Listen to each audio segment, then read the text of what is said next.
All right, Madam Chair, would you like to call the meeting to order? 7:03. I can't hear you, Laura. Yes. So meeting called to order at 7:04 now. And there's someone that's still speaking. If you could just mute yourself. Let me see, I'm gonna mute all. Let's see if someone just stopped speaking, okay. Let's go around and say who we are, board. And I'll start with myself and the health department too. I'm Caroline Kinsella. I'm the health director. Emily?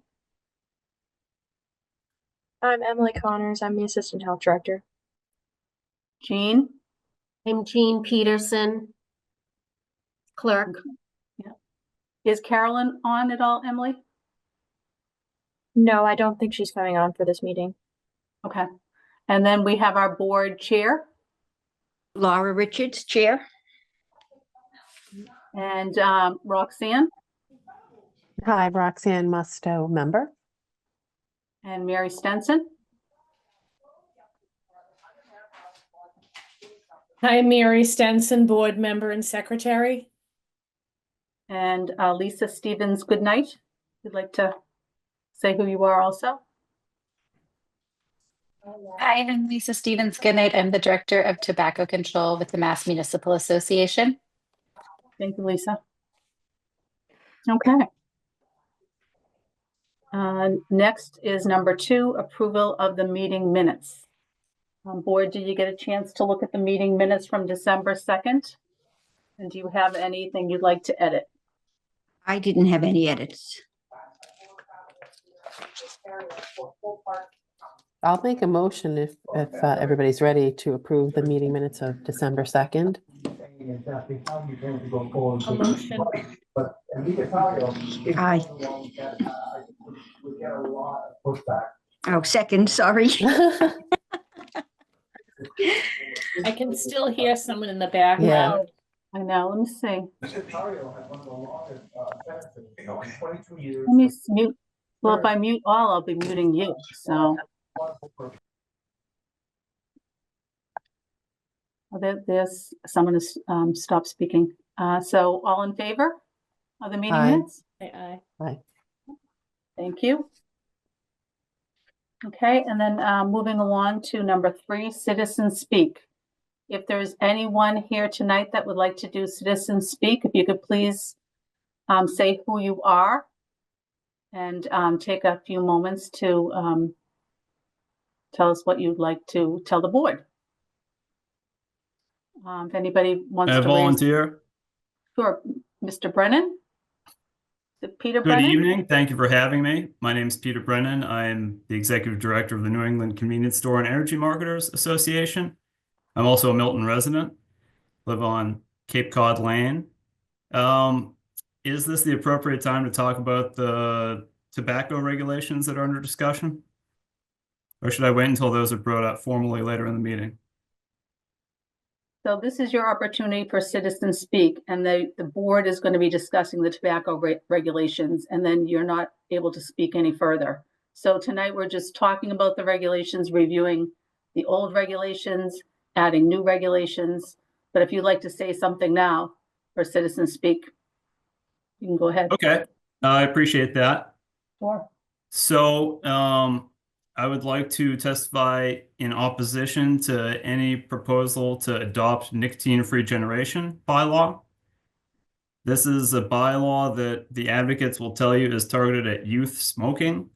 It is anything but. This would prevent adults from purchasing any nicotine products in the town of Milton, I'm sorry. Newton's another one. Now, there's a number of reasons to oppose this measure. First of all, it only targets adults. It explicitly only those over 21. So if you're over 21 already, you can still purchase nicotine products. If you aren't as of a certain date, then you can't. Now you're going to create 2 classes of adults. You're going to create a nightmare situation for the clerks at our few stores in town, since we have such a small commercial footprint, that They will now have to differentiate between, you know, the date of birth on a license, whether it falls within what you might consider an acceptable age to purchase nicotine products or not. And frankly, these are adults we're talking about. This is not targeted at youths. This is not something that's going to prevent youth usage, because at our stores in town, throughout the state and throughout New England, I should add that my organization represents the 7,000 convenience stores throughout New England, over 3,600 in Massachusetts. And in Milton, I would say there's, between gas stations, you know, liquor stores that might retail nicotine products, and convenience stores, 9, 10 tops. But so to buy at our stores, you need an ID. You already need to show ID. We check every ID. If not, there are already severe penalties in the law. If you're looking to stop youth access, then you need to stop products from being distributed on the illicit market. Now, conversely, what this policy would do is it would increase access on the illicit market, because it would make those items more profitable. You would create an illicit market where none exists right now. Now, there's always going to be the online illicit market. That is already robust. You can go online and get literally any illicit nicotine product, I should say, delivered to your door. It's very easy. But if you want to buy them at our stores, you need to check ID. So we think it's just a bad policy. It does infringe on adults' rights. It does harm our retailers. Even though this is phased in, the moment that Milton adopts this policy, it would instantly devalue the nicotine licenses that our retailers have in town. Now, I know many of you, live in town as I do. Again, there are a few stores. They need every piece of revenue that they can get. And if you're just going to devalue the enterprise value of their business by passing a law that, is not going to have any impact on youth usage, then what you're doing is just harming the businesses. There's really no reason to do that unless you're explicitly trying to harm those businesses. I can think of the retailers that I go to in town. I go and I buy, milk, eggs. Maybe you go to Sonny's, you buy some beer, some lottery products. They sell limited nicotine products as well. So you're really just harming them, because the enterprise value of the business dictates at what rate that business can borrow money. It dictates at what their business is valued at and how much they'll be able to sell their business for. Now, for a number of these retailers, their business is their life. Their business is their retirement. If they've been running this business for a number of years, and then you pass a law that says this product that might account for some percentage of your revenue stream, we have now deemed illegal. Okay, well, now you need to discount your business by whatever percentage that revenue accounted for in your store. It's not fair to the retailers. It's not going to make a lick of difference as far as youth usage. So why would we look at this failed policy? I think you're going to look at restricting nicotine pouches to adult-only facilities as well. If I read the proposed regulations on the website correctly. Now, interestingly, the proposed regulations explicitly say that adult-only facilities are banned in the town of Milton. And then you restrict the sale of any nicotine pouch to adult-only facilities. So you're banning nicotine pouches. Again, for what reason, I can't fathom. Because if you receive the testimony that I provided via email, on a harm continuum, nicotine pouches represent the lowest possible harm for any nicotine product. So while there is always some harm for any product, I suppose, and I guess the argument with nicotine is that it is an addictive substance. It is. Nicotine by itself is not a carcinogen. Nicotine cellulose, which is essentially plant matter, and nicotine, which is in a pouch, is not a carcinogen. So you want to ban a product explicitly because you're going to restrict it to adult-only facilities, of which Milton has none, and would then be further banned by these regulations. For what purpose? I don't know. Because they're now popular. Adults like using them. We shouldn't ban this product just because adults like using them. We should, if anything, provide more resources for cessation, education for youths so that they don't start using the products. And again, they can't buy them at our stores. If underage people wanted to buy these products, they could probably do so online. They could probably do so on the illicit market, but that illicit market doesn't necessarily exist in Milton because we haven't created it yet. If we pass something like nicotine-free generation, if we ban the sale of nicotine pouches in our town, then we will create that market. And people will be able to get these products without showing an ID, with no regulations on what's in them. They'll just have to take the word of whoever they buy it from.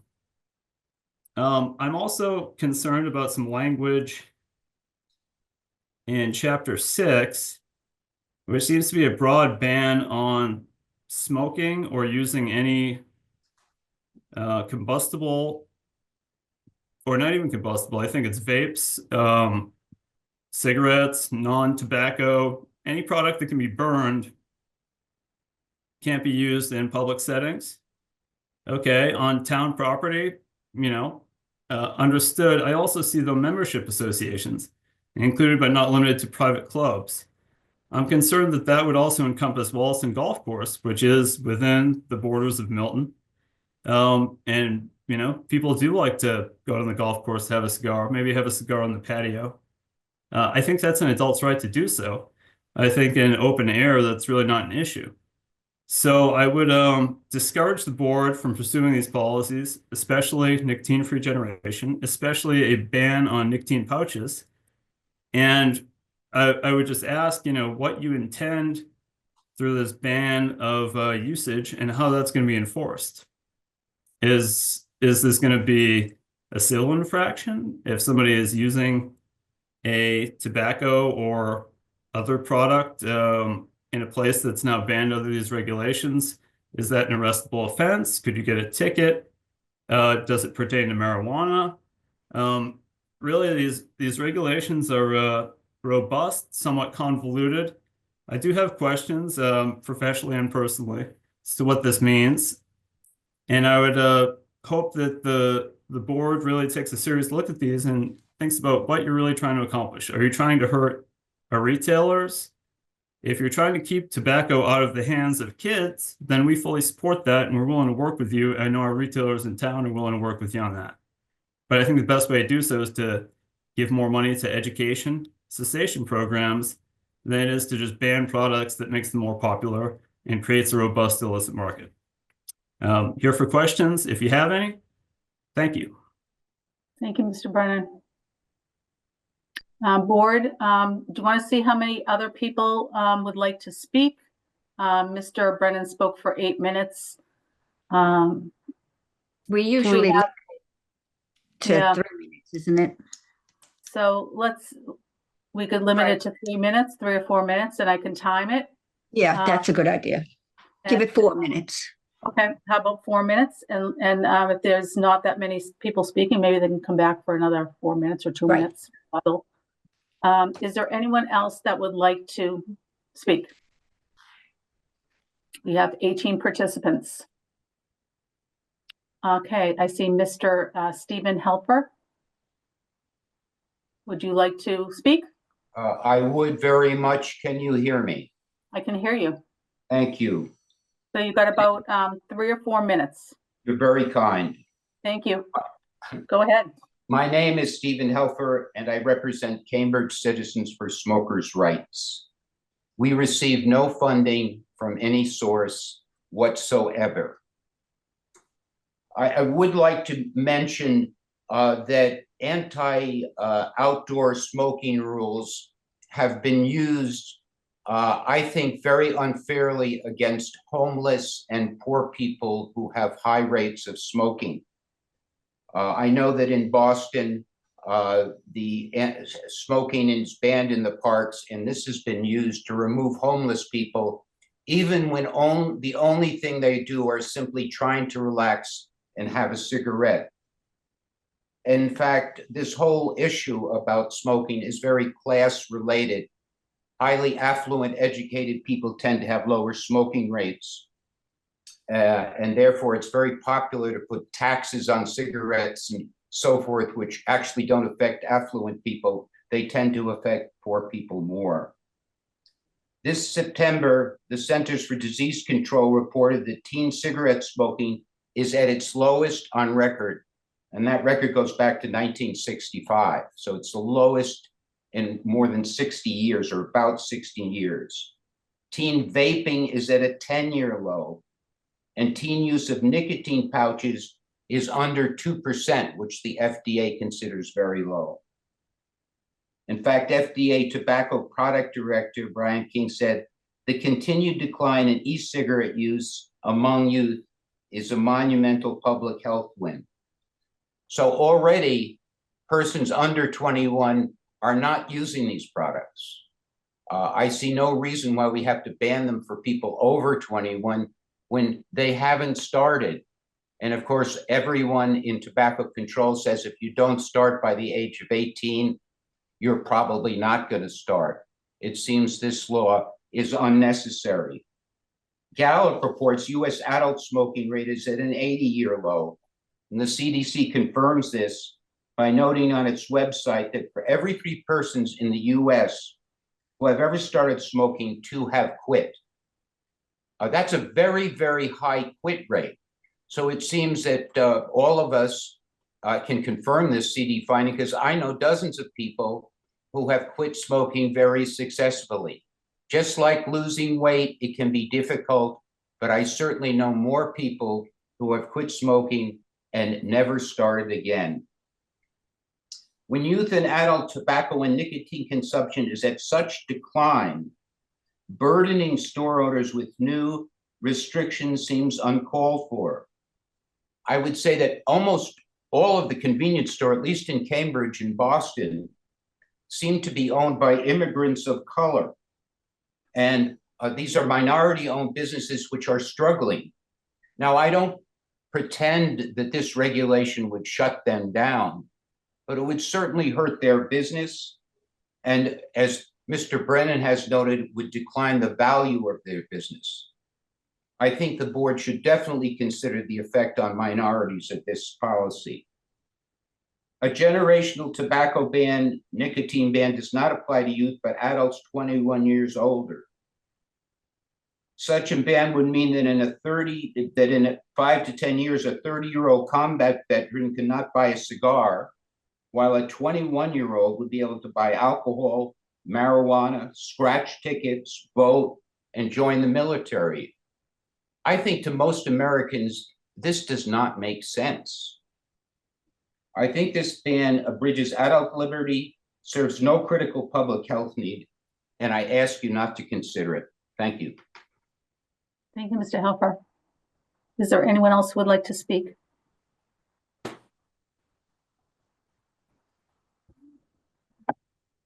I see, I'm looking to see if anyone has their hand up.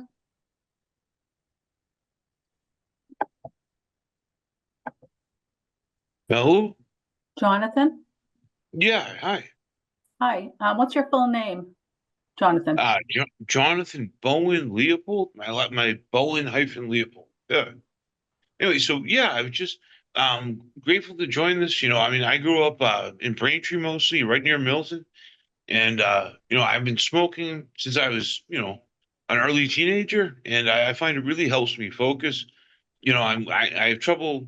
I have a lot of trouble going to work if I couldn't drink, black coffee and smoke some tobacco. So I get very upset at the non-smoking initiatives. I think that smokers need to have healthier lifestyles, but still should be allowed to smoke. So, I mean, I'm a mental health advocate for my primary job. And I'm also a part of, the organization Stephen founded.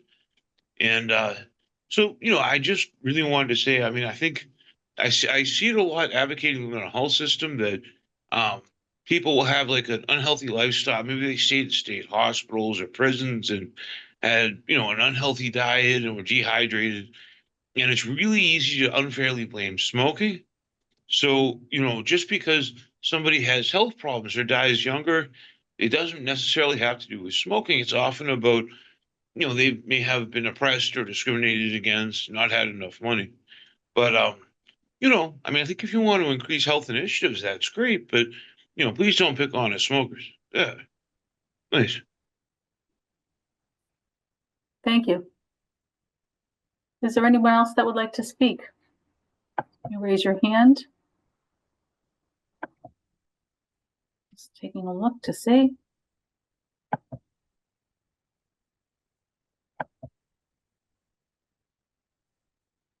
I don't see anyone else has raised their hand. Is that true? If you have, you'd like to speak now or? No? So we've had 3 speakers. Madam Chair, would you allow anyone else to speak another minute or 2 if they'd like to, or do you want to proceed? I think we should proceed. Okay, all right. Okay, so citizen speak is now closed. And we're moving on to number 4, which is discussion approval of healthcare capacity audit letter. Let's see if I can bring that up so we can all see it here.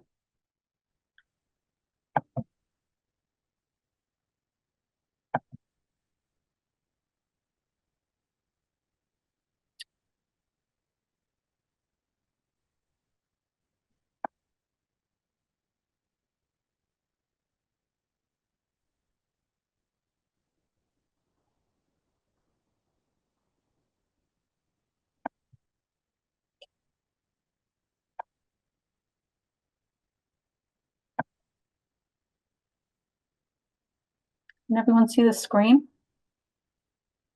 Yes. So this letter is from a concerned citizen in Milton. And I've put it in your packets. And I'd like to read it and see what you would like to add, board. This is a draft. I'm going to read it. So, dear concerned community member, the undersigned requests an immediate healthcare capacity audit of South Shore, Norfolk County region to protect the health and welfare of its residents and the remaining hospitals, South Shore Hospital and Beth Israel Deaconess Hospital, Milton, that serve the area. On November 1st, 2020, the last vestiges of Quincy City Hospital closed, making Quincy the only city in Massachusetts without a hospital. Norwood Hospital closed June 28th, 2020. Kearney Hospital closed August 30th, 2024. On May 30th, 2023, Compass Medical, a chain of urgent care and medical clinics, shut down its physician group practice locations suddenly. These closures have presented significant operational concerns for remaining facilities and a massive loss of hospital resources for residents. Research indicates that greater distance from hospitals affects mortality. Traffic on 93 North is classified as the 4th most congested traffic corridor in the United States, making an emergency ambulance trip from South Shore to Boston fraught. South Shore Hospital and Beth Israel Deaconess Hospital, Milton, combined are out of physical space. We physically have no more space, said South Shore Health's Chief Medical Officer, Jason Tracy. We're running 550 inpatients in a 374-bed hospital, July 1st, 2024. The frontline capacity crisis, local hospitals have no more space. And there's an article that links to it.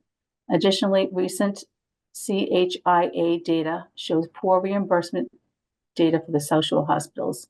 There are also staffing and ambulance issues. All of these vectors present serious risks for residents.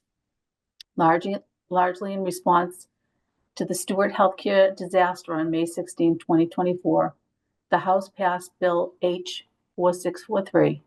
The bill establishes a Health Resources Planning Council to produce a 5-year plan regarding how to address regional and state capacity issues, which will be housed within a reformed HPC. The bill commits to comprehensive state and regional health resource planning and requires consideration of the state plan in the determination of need process. The South Shore has been losing massive healthcare capacity, which will be further exacerbated by increased population due to the MBTA Communities Act, accessory dwelling units as of right, and other housing policy initiatives. The basic math of drastically reduced hospital capacity, staffing and ambulance problems, and the population growth in the area is a recipe for a disaster. The governor declared a shelter state of emergency on August 8th, 2023, as a result of a rapid population influx. The emergency status remains in place over a year later, indicating the crisis remains unresolved. Regulatory authorities failed to plan for the collapse of the various Stewart healthcare entities and have remained silent about plans to create a healthcare capacity safety net on the South Shore. We request you respond to this letter with urgency that the situation requires. Hold a community forum to announce a plan and take questions from residents and providers. Call for a study that shows a plan for increased populations now and for the next 5, 10, and 20 years to determine how increased populations in these areas will affect the delivery of health care and provide adequate hospital capacity to all residents. Thank you for your attention to this matter, this urgent attention to this matter. Yours very truly, and there's a number of people that can sign on, particularly the chief medical officers of PID Milton Hospital, South Shore Hospital, Select Board, the Health Department Board chairs, and also like the boards in other towns. The chairs in those boards and even the health departments can sign on to this letter. So I think the more people that can sign on to this letter, also state representatives, state senator, there is an urgent need to address what's going on here. I'm sure most of the board has seen this, where you go into the hospital and there's just no beds and you're waiting in the hallway, waiting for a bed, and the capacity is beyond what the hospital can do to take care of the residents.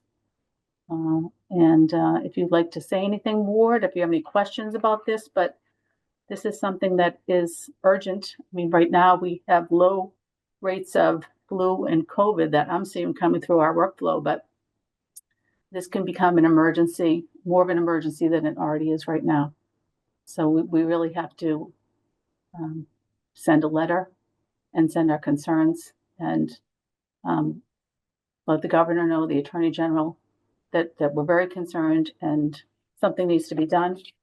We've asked what needs to be done this audit. Yeah. So if you have any anything to say, board, I about do. this letter? Yes, Mary. Caroline, this is a terrific letter. It's a very necessary letter. It kind of strikes me a few just kind of talking points. The 5 years seems a bit long for such a for something so critical.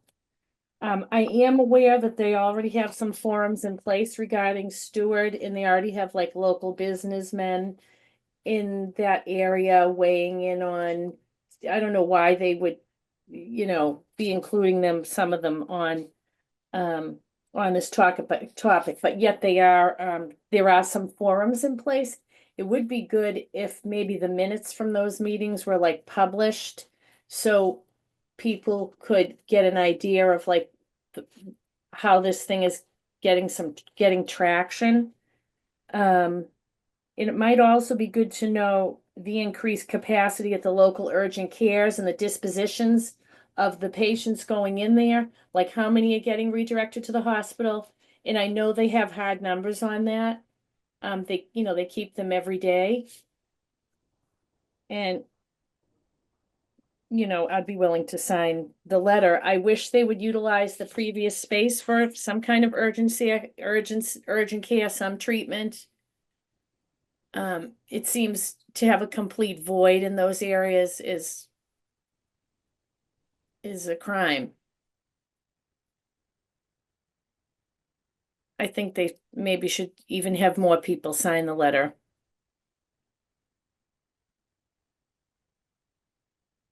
maybe have it a townwide petition or something, and share it with a lot of different entities, because I know there's feelings about this from most people that I know. And there should be, I know they said immediate, but there should be a deadline on it maybe as well. Like that there needs to be an answer to this. I know it says immediate at the beginning, but it doesn't have, nothing is immediate, so if it could have a deadline, does that sound reasonable?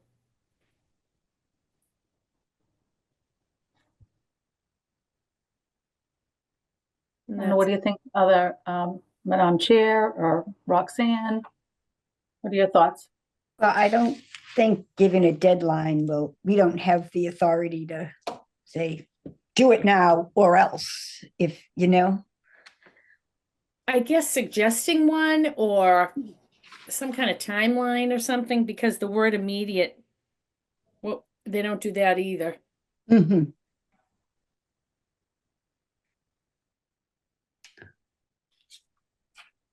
Well, it is calling for a study for now. Right, for now, 5, 10, and 20 years. So, and there was a bill passed, right? So, I don't know, I had a couple of thoughts on it. I think it's really important that we get the letter out as soon as we can, because right now, you all know I work as a nurse practitioner, I work in geriatrics, so I go out to nursing homes, assisted livings, and I have friends that are still working in hospital settings. So I often get people that are coming out of hospitals in this area, and I often have to send people into hospitals. I get alerts all the time that they have boarders. And what are boarders? That means that they have people waiting in the emergency room, need to be admitted, there are no beds. And I get that fairly frequently. We also are seeing an uptick, and you've probably seen it on the news and everything, about flu. Flu is starting to become a little bit more prevalent. Just at work today, we had a couple of COVID cases at one of my facilities that I go to. That's brand new. So I think we really haven't seen the full effect of this winter as to what we're actually really going to see. So, and as a provider, we're always, told to try to triage our patients as best we can, try not to send them in if we can. If there's somebody that can go to an urgent care, to try to do that. But you often really need the hospital bed for a lot of these situations. And so I think, these closures that happened were huge because of the area that they draw from. South Shore is bursting at the seams. Milton is, I often have people that probably would have gone to Norwood as well. And without Norwood, it's a huge loss over there too. And then of course with Kearney, lost a lot of psych beds as well. So I think it's really, I applaud the person who came forward to ask us to do something like proactive on this issue, because I feel that it is a big issue and I see it. So I feel very confident that this is a good thing to do. And I guess I would envision it that we try to get some of the, if we can get the hospitals to sign on that are right in this area, and some of the local boards of health, either their directors or their Board of Health chairs to sign on either way, and then send it to Select Board if we want Representative Wells and Bill Driscoll, and CC, definitely I would CC Stephen Lynch on this as well. And I know that from some of my colleagues in different towns, they have gone to try to go to the State House to try to work on some of this. But I think this would be very important, and it would show that we're really, worried about this in this area.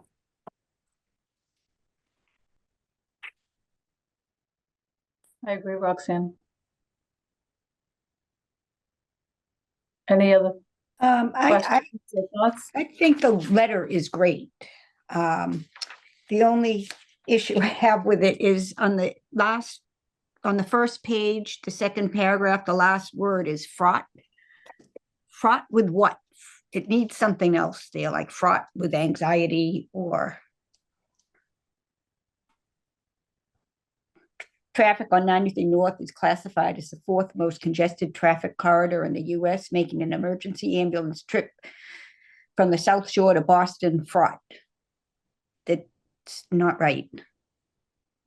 What do you think, Laura? Well, If we need fraught with it. Yeah, anxiety or desperation but right, fraught with something. right. Let's look up some words. The asterisk. Panic stricken, distraught, Yeah. worried. Yeah, anything. It just needs something more. You're right. It does need a little something. Desperate, fraught with desperation. I mean, Disastrous. I think it would have to be like anxiety or desperation or Yep. I think Panic. anxiety okay. or desperation, those are two good ones. They already used the Yeah. word disaster. They used that word already. The next paragraph. Dangerous. I don't know. Well, it's more like Catastrophic, like We don't know. well, it's catastrophic. more like worry and anxiety Right. and Fear, desperation and fear. fear. Fear might be okay, or anxiety, because it emotes. That's like Right, it's an emotion. Fear and anxiety. I mean, Yeah, right. yeah. So how do we say that? Or you could say fraught with, I don't know, danger or Fraught with well, anxiety or anxiety provoking. well, I or- think if you said fraught with fear and anxiety, because anxiety doesn't sound quite as bad as fear, but I think you kind of need anxiety in there. Right. fraught with fear and anxiety. Yeah, that sounds Yeah, that sounds like it better. flows well. Yeah. Okay. Fraught with fear and anxiety. Anything else? Quick question. Would we have like the head of EMS sign this letter too, Good idea. Postal. to pull them in? And maybe the chief of the fire? Oh, that's a good idea. They go to so many of the calls. Good idea. Okay. Yep.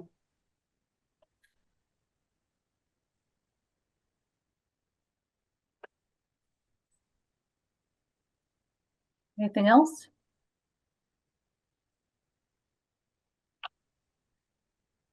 I don't have anything else. I think that's good. So do we need to make a motion to approve this? Yes. All right. So I'll make a motion that we approve the letter as written with that one change. I'll second. All in All in favor? favor? Aye. Aye. All right, excellent. We'll work on that. Get it out as soon as we can. Okay, moving along to number 5. Board of Health discussion of additional proposed regulation changes to the Board of Health regulations. Chapter 5, sale of tobacco products to minors, and Chapter 6, Board of Health regulations, smoking in workplaces, public places, and membership association. So if you can take Chapter 5 regulations, if I can bring that up, that we discussed on December 2nd.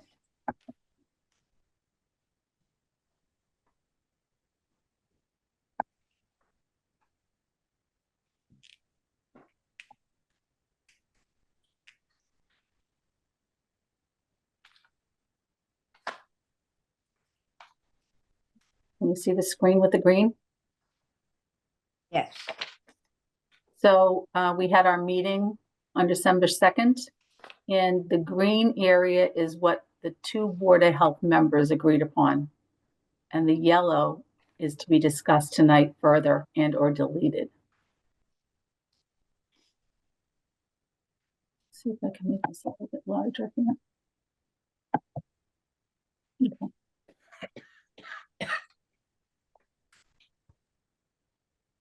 Okay, so Mary Stenson, if you can look and see the green areas, were you able to look at the green areas on this Chapter 5 updated green areas to see that the other two board members agreed on that. Do you agree with what is in the green? Have you had a chance to look at this? Last December, but December 2nd, we went through this Yeah, word I for read it word. all. I read it all. I agree with all the green. I have So I'm no gonna issues go- with the green. Okay, so I'm gonna go down. This is all green here. Yep. So the first yellow spot here is distinguishable. And Roxanne asked if we even needed that definition. The definition word was distinguishable, Right. perceivable by either the sense of smell or taste.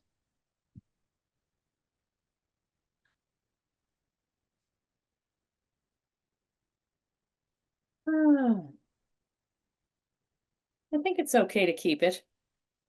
That was my initial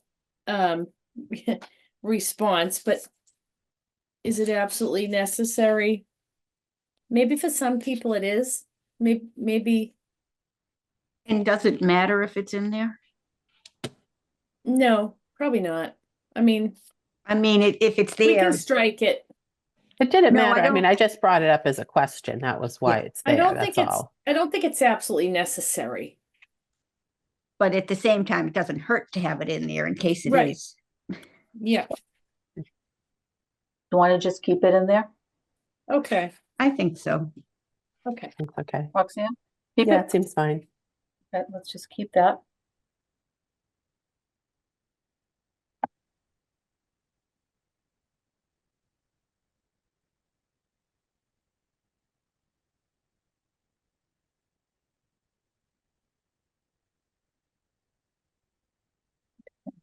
Yeah, here, yeah.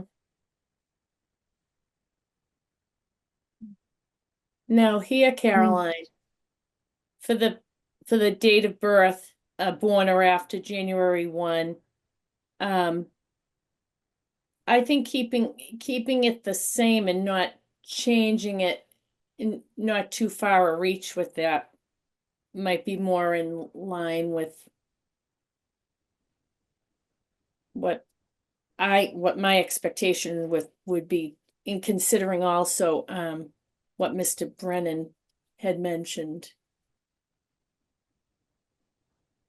So if the language in yellow is removed, It is I- removed. I think it should be removed. Okay, let me just see. No tobacco.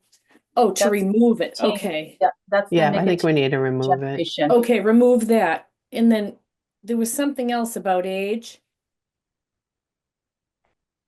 Well, there's a Wasn't- couple of spots there that it has in the yellow with a different born on or after. I think Right. I am not in favor of that. I would just say, that the no tobacco sales to persons under 21. That's what I was Yeah. thinking. Just keep it clear and succinct like that. Yes. That's what I was thinking. Okay, so we're gonna remove the yellow. Mhm. Yep. Okay. Thanks. Sorry, I was getting mixed up about what my That's okay. colors were doing there. Remove that also, that's gonna Mm-hmm. be removed. Mm-hmm. And then I know Roxanne, you had talked about the staff will review the tobacco regulations with owners and staff. You wanted think that that's an- inserted. I mean, I think that's sort of important because, there is turnover sometimes and we want, businesses to succeed and do the right thing. So I would feel like to do something like that proactive is a good thing. I Mhm. agree because Yeah. the fines are huge and that'll hurt the Right. businesses if they don't do it. So we'll Right. keep that Yeah. in there. Yep, Yeah. sounds good.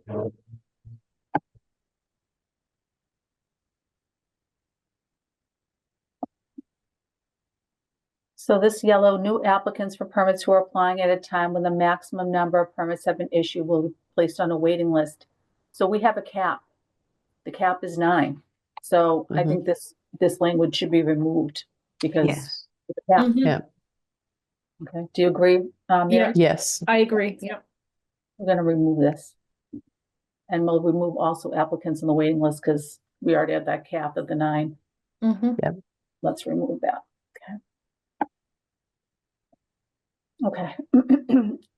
Oral nicotine pouches. Oral nicotine products can only be sold in adult-owned retail tobacco stores.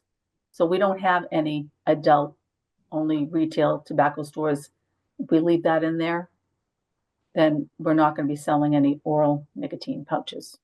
So here we have a little bit more discussion about that. Do you want to keep that language? And if we keep that language in there, then there's no oral nicotine products that are sold, will be sold in Milton. I think we Mhm. should probably remove that. Yeah, I mean, I think you don't need that whole section because first of all, we don't have those kind of stores. And, we heard from a couple of people today. I would remove it. Right.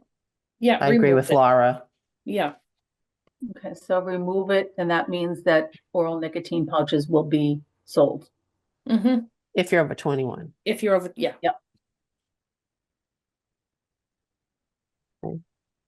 Sold over. And I don't know if we can ask this to Lisa about dip. Is there anything in the regulations about dip? No, she's still on. Yes, it falls within the tobacco, the definition of a tobacco product, the state definition. So it's included in Okay. these. Really quickly, back to just the oral nicotine pouches. We also recently drafted language where you can restrict the nicotine content to a certain amount. So kind of cap the amount that's sold in a store because we're seeing these very high nicotine content amounts. So I can pass that to Caroline. We just finalized the language. That's why it's not in this draft. But I would recommend, because we have seen some very high nicotine content amounts in some of the products they're popping up on the market as they're becoming more popular. And while, there it may be a lower, and again, there's not a ton of data to back up this, but even if they are a lower risk product at kind of the 2, 6, 9 milligram amounts, we're seeing it as high as 25, 28 milligrams per pouch.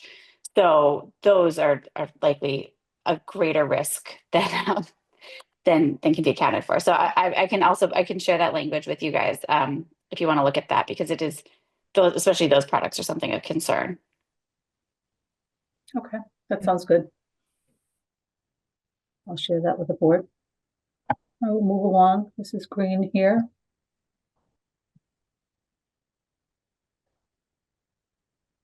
Okay, I'm going to take out the born on or after in this area. Just catch up on this.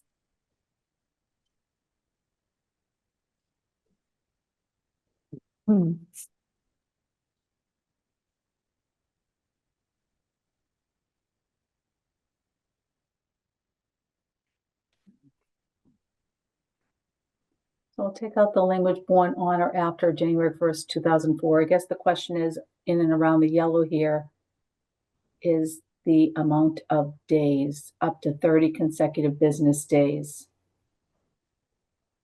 This is the case of a first, if you go up above, I'll read it. In the case of a first violation, a fine of $1,000 shall be issued.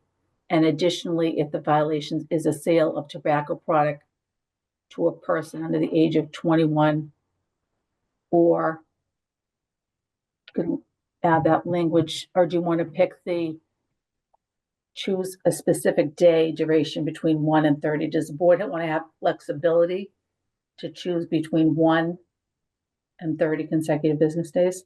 Or I guess it says the same thing, up to 30 consecutive business days. I think it would be better to have a straight amount, whether it's 14, 21. I just feel like if it's up to 30, someone might get a week, someone else might get 2 weeks. Where's the fairness? Mm-hmm. So I'm just looking down a little bit further to number B, and that is 10 days. 10 days. So it would be less. That's a little strange that's right. 10. And the first violation can be between 1 and 30. Right, that's weird. Mm-hmm. I think that's a little strange. I feel like when we did this years ago, that it was not as many days on the first one. I Maybe a want to week. say it was, no, I thought it was Was it- even like 5 or something. I thought 5 or 7. Wasn't it like 5 or something on years ago? I don't know. Have to pull out the old one. It's under here somewhere. Yeah, I mean, I feel like it was a lot shorter, but and then there's the whole thing about shall or may, right? Mm. Because I see those are highlighted too. So, I think 30 is very long on a first offense. Mhm. I really do. Want to What do about 1 10? week? 10? Just do, The second one's 10, isn't it? second one's 10, so do the first one a Maybe- week. Do you want to do 7 days? 7 consecutive Yeah, business days? 7 or 5? I think 7's good. I think 7's good. Yeah, So you want to do 7 on the 7 days first in a one? week, So 7. And the second one, you want to consecutive do 10? and then do 10. Yeah. And 10. And we're going to keep the shall be suspended for this is number B. Shall be suspended for 10 days, consecutive business days. We'll keep that I as think- it is. I Yeah. think it should be shall. Yeah, Yeah. shall.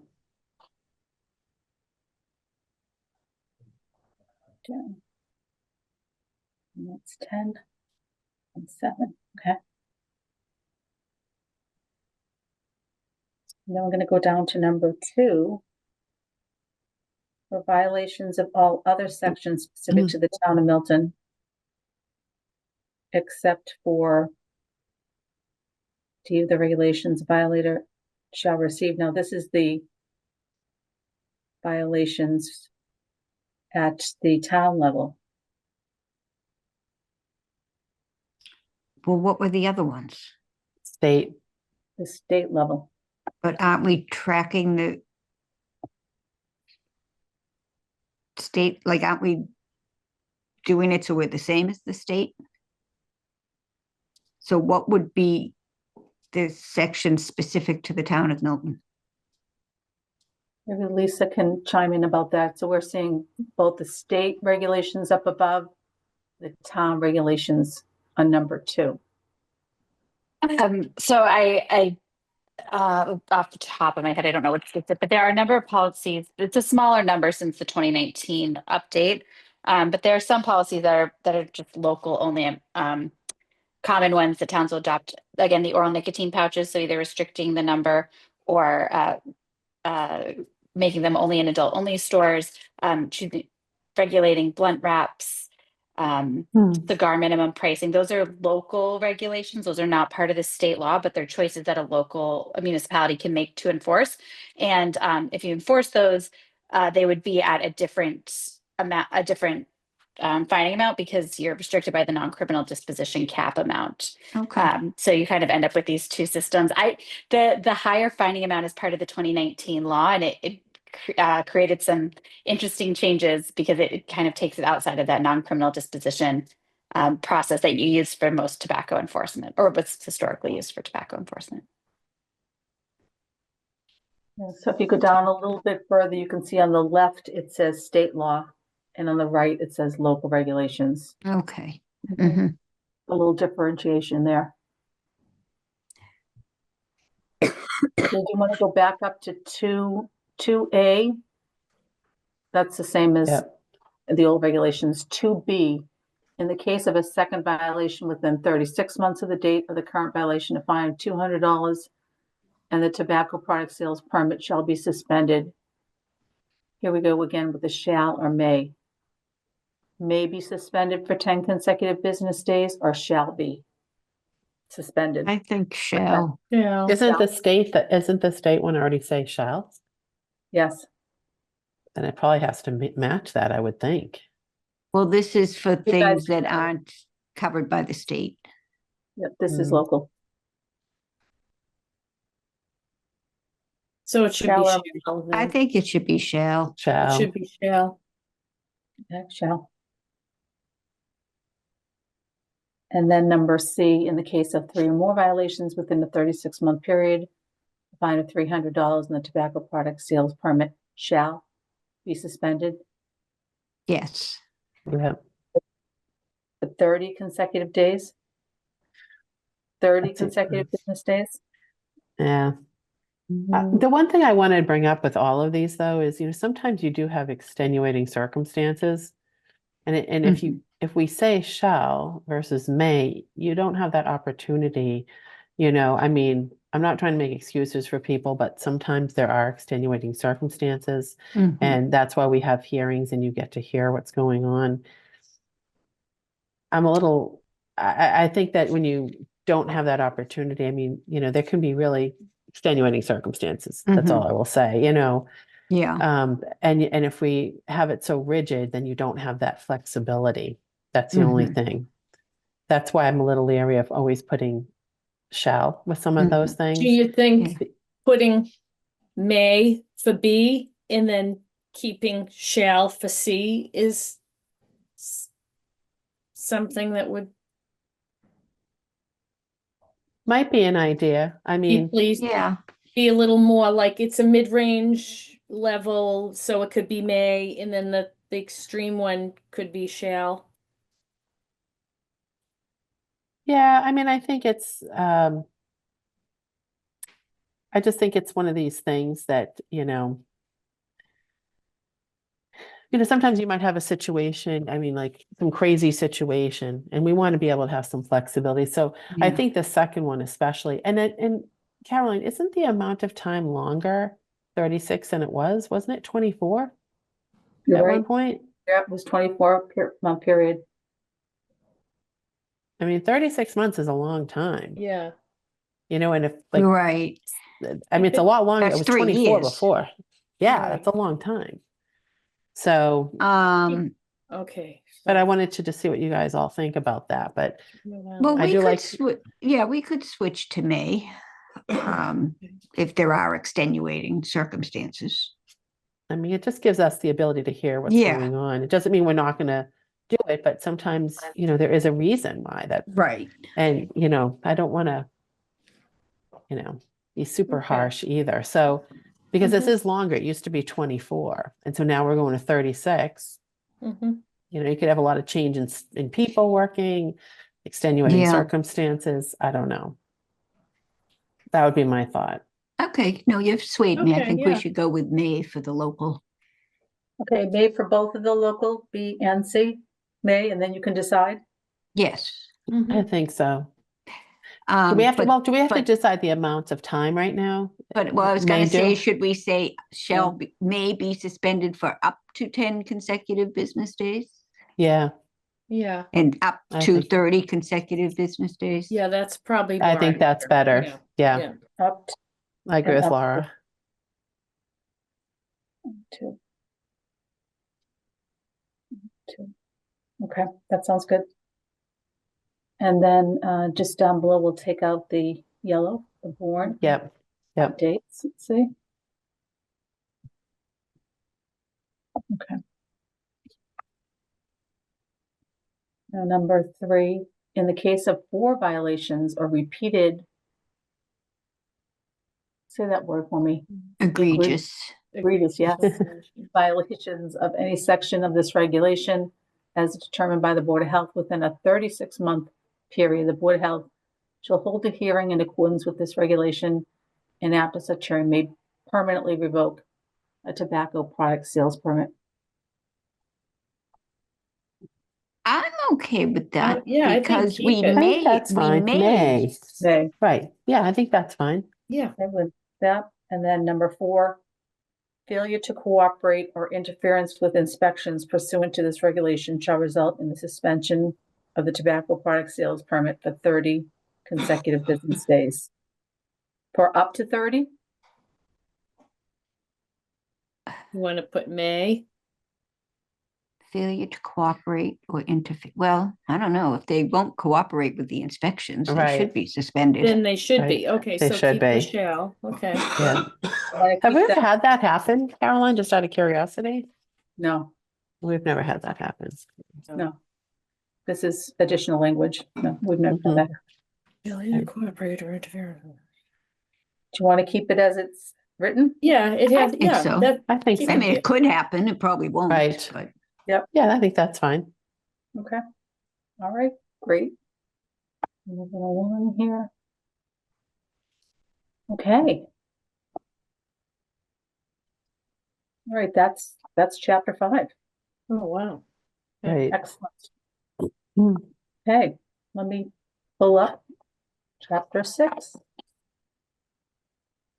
Let me put this aside here. Chapter 5. Chapter 6.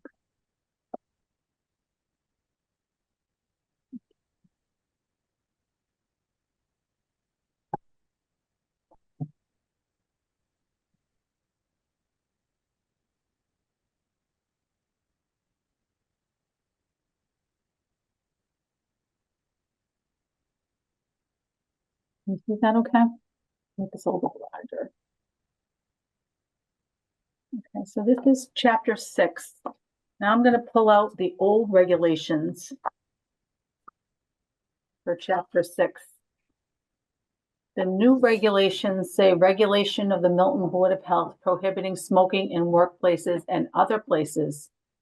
In the old regulations, it says smoking in workplaces, public places, and membership association.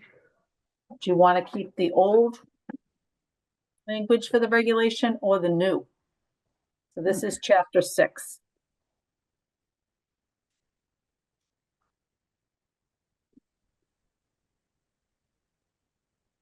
It should be in the- Board, do you want to keep this as it is, regulation of the Milton Board of Health prohibiting smoking in workplaces and other places? Or do you want to make it a little bit more specific, like the old regulation says? probably updated to the new regulation. Okay, what do you think, Roxanne and Mary? Probably the new. Yeah, I'm just And in the let's middle walk of through refreshing it. myself now. Yeah, let's Okay. go through it first Yeah. and see. But yeah, probably. We'll go with the new, then regulation of the Milton Board of Health prohibiting smoking in workplaces and other places, okay. In the old regulation, the statement of purpose was the purpose of this regulation is to protect the health of the employees and general public in the town of Milton. But as you can see in the new regulations, all of this has been added. I can go through it if you'd like. I don't know if you've had a chance to read it, but I can read it. Goes all the way down here. And this is all the statement of purpose. So it's very much expanded from the one sentence that we have in the old regulations. Would you like me to read it, Board? Hmm. Or do you want to read it yourself? So what is our old statement of purpose? Because it's very small in this. Yeah, so it's the purpose of this regulation is to protect the health of the employees and the general public in the town of Milton. Right. And now it's expanded to a much broader statement of purpose. Well, I think the thing is, a statement of purpose to me is just a little bit different because when I look at this, these are just things that are thrown out there. Some are factual or maybe they're all factual, but I feel like that is more, even though it's simple, it's sort of just more encompassing of what we're going through. I mean, We some could of it keep it. is fine, but this is a lot. This is a lot of stuff in here. And does it really matter if it's in there? I mean, it's a one way lot. that's what I mean. Yeah, It's not going to change anything by not having it in there. I mean, sometimes simpler is better. yeah. I don't know. I It's mean, just the purpose is to protect the health of employees and general Please. public. Right. I mean, I think And this that when is you're just talking giving us purpose, reasons why. this isn't a state, to me, this is really not a statement of purpose. I think our Yeah. original one is a statement of purpose. Yeah. I think we should stick with the old. Okay, do you want to Yeah, keep it simple? Yeah, I think so. I'm gonna keep the old. Okay.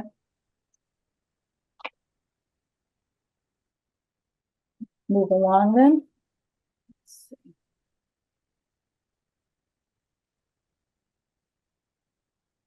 To section B, authority. I'll read the old.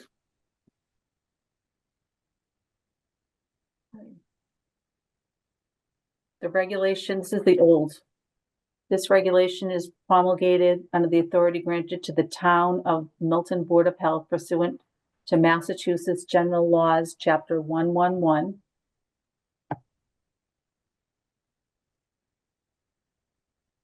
Section 31, that boards, I think the only thing that's different is here, it says Town of Milton Board of Health.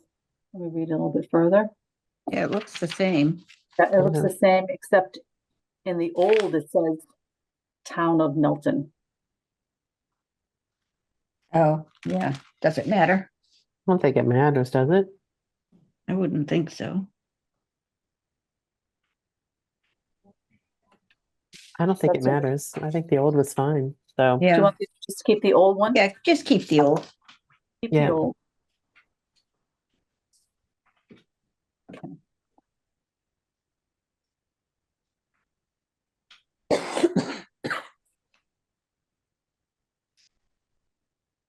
Section C is definitions.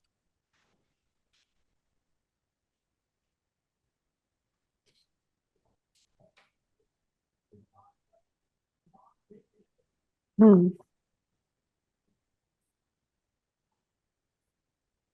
Okay, so these definitions are new.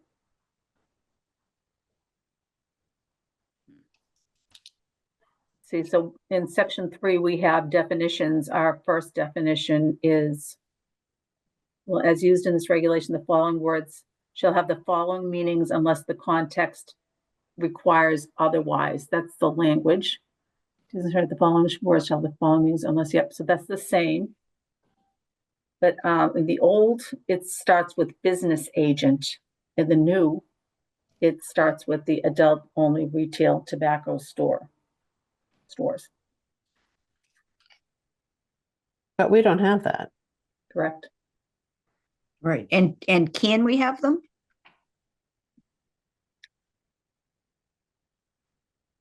I don't know if you can. I didn't think we could. So if we can't have them, there's no reason Well, to we have- have that there. Yeah, I think we should double check with Yeah. building. So What we do you capped think, it at 9. Caroline? We've already capped it at 9. Our Oh, right. tobacco stores are capped at 9, and none of them are adult only. Right. I guess We don't have that. we don't have that. So Lisa, do we even need to put in this adult-only language if we already have 9 establishments and they're not adult-only? Do we have to define it somewhere? Well, one of your existing establishments could switch to an adult-only store. And if your cap isn't retiring, they would be able to, if like, so if somebody went out of business and a permit opened up, then they could open a store that would be an adult-only store, unless you have a prohibition on an adult-only store. We'd have to check with our, I think you have to check with like building or whatever, but we might not be able to. Like, we might not need this. Right. So we should check it before we agree on wording for that, because it might Yeah. not even be applicable, is what I'm saying. Right. Okay. So I'll check with building. I Inspectional think so, because I thought we had a zoning thing with some of this stuff. I Thought don't so know. too. Okay. That's why I'm saying I think I would hold off on deciding that. Yeah. And that's a good point that Lisa brought up, that if one of the tobacco establishments, if they If they left and then someone else came on, could they come on as adult only? So we'll have to find that out. Okay, Yeah, I mean, we have to find out because if it's already prohibited, they wouldn't be able to do that, right? right. Yeah. So, and I'm going back to our regulations. This word is not in the new regulations. I guess the question is, should we keep it? It's business agent, an individual who has been designated by the owner or operator of any establishment to be the manager or otherwise in charge of the establishment. That's not in the new regulations. But should we just keep it because we have it in the old regulations? I think we should probably keep it. Keep it, yeah. Yeah. Okay, so I'm going to say keep. I'm going to keep this too. Compensation is the same language as the old regulation. Okay. Okay, so this is the same. Keep it. Yeah. Yep. Compensation, money, gratuity, privilege, yeah, or benefit, that's the same. So keep. And then employee is the same as the old. It says the same thing. Okay. Yeah. Keep it. Keep it, okay? Hmm. Okay.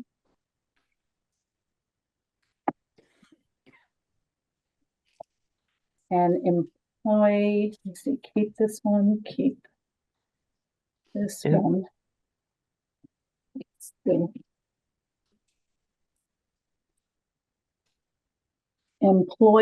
Employer. It's a little bit different. Let's see.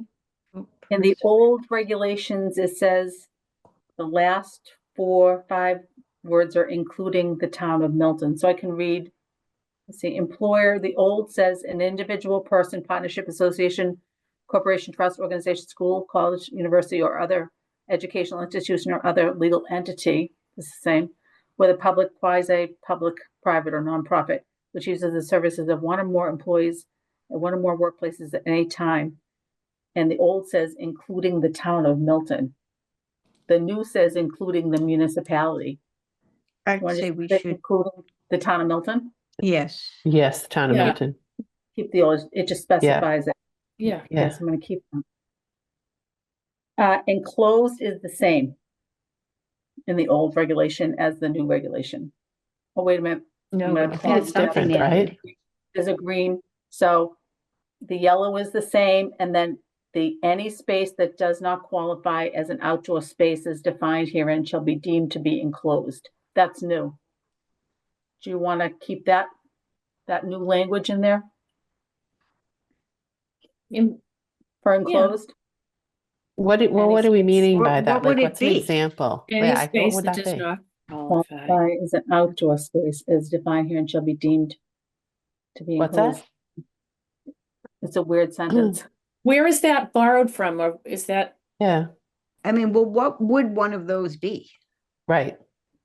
I don't know if you can elaborate on that, Lisa. We're not really sure what that means.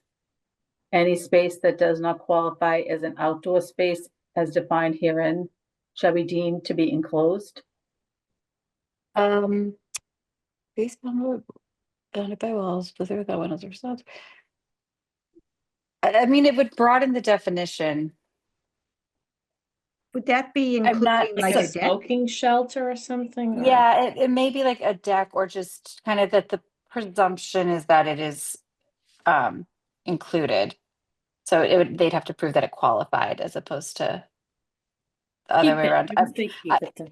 Yeah, I'm not, I will be, so I'm not completely sure. My predecessor DJ did this job before me for 30 years, and he knew every reason for every letter, it seemed. And I'm not 100% because I didn't help draft this, the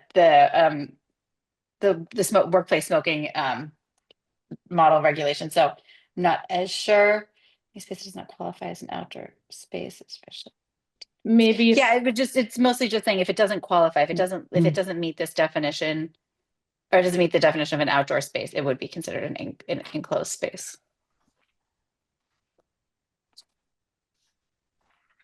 I think keep it. I'd like to, I'm just trying to understand You want an examples. I example, would like to, Roxanne? yeah, I want some examples. You want an example? I do. Yeah. Like Okay. what, give me an example. Can you give me an example? I don't know.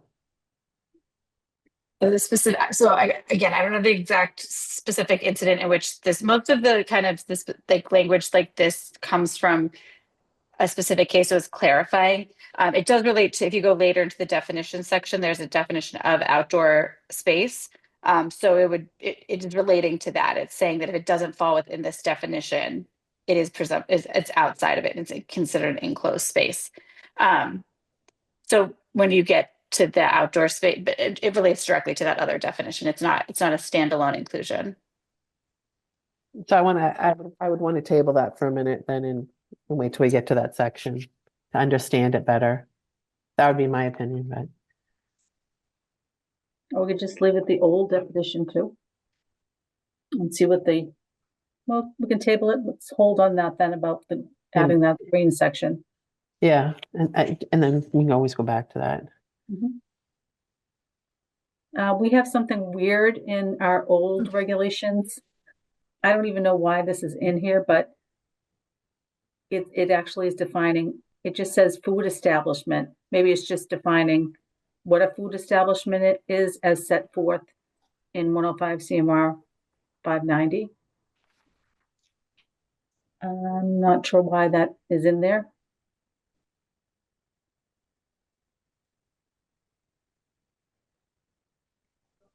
It looks like it's just defining food establishment.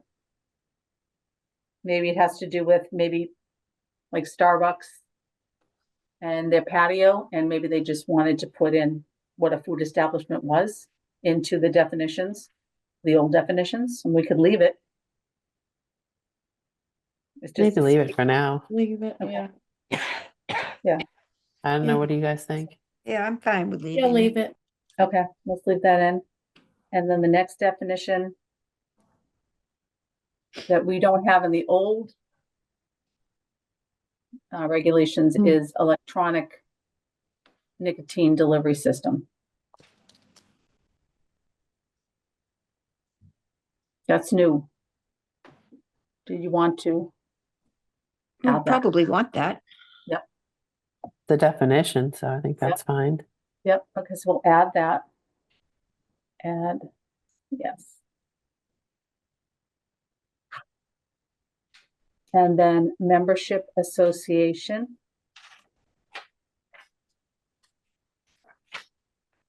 Is the same.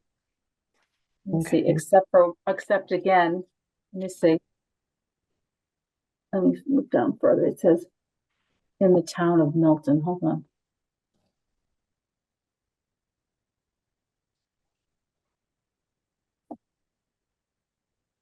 Let me say that, an established religious. So the old regulation is the same as this membership association, except for the third one, two, that 4 I's. It says an established religious place of worship or instruction in the Commonwealth. And in the old regulation, it says an established religious place of worship or instruction in the town of Milton instead of in the Commonwealth. I think the old is I think the the old. way to go. Because it Yeah, I says think in the town old. of Milton. Yeah. Right. It's the These are same. Milton regulations, so I do Yeah, Milton, the old yeah. one. Yeah, okay, so Oh, but wait a minute, though. Wait a minute. Is it saying it's established by the Commonwealth as a religious place of worship? You know, is it like, I don't know what that would be, but we don't establish whether St. Elizabeth's is a church, do we? Isn't that established by the Commonwealth?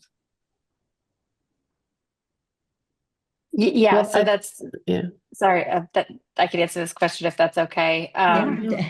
yeah. So it applies to like ones that are tax exempt or have that have that religious designation. So that's an official designation that is given. Right, by the Commonwealth, not by the town of Milton. Yeah, you wouldn't have to make those decisions. But doesn't the town, sorry, but doesn't the town decide that in terms of when, for like tax purposes, for instance, with real estate taxes and things like that, they're designated either as, tax they're- exempt. But they're designated first by the Commonwealth. Okay, So I don't think like the town of Milton wouldn't go against the Commonwealth, it'd say. true. Yeah, no, true.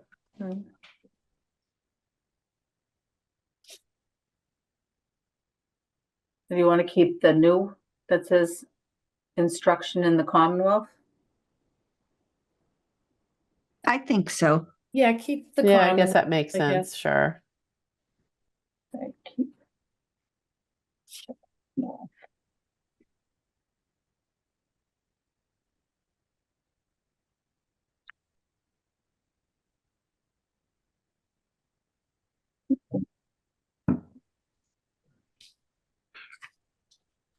Just making notes myself here. Bear with me. Okay. And then, except for religious practices, that's the same.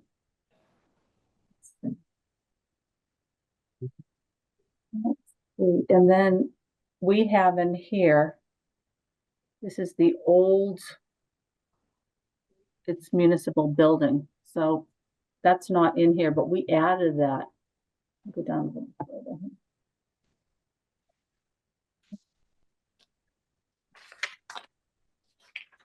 So in our old regulations, it's a little bit different.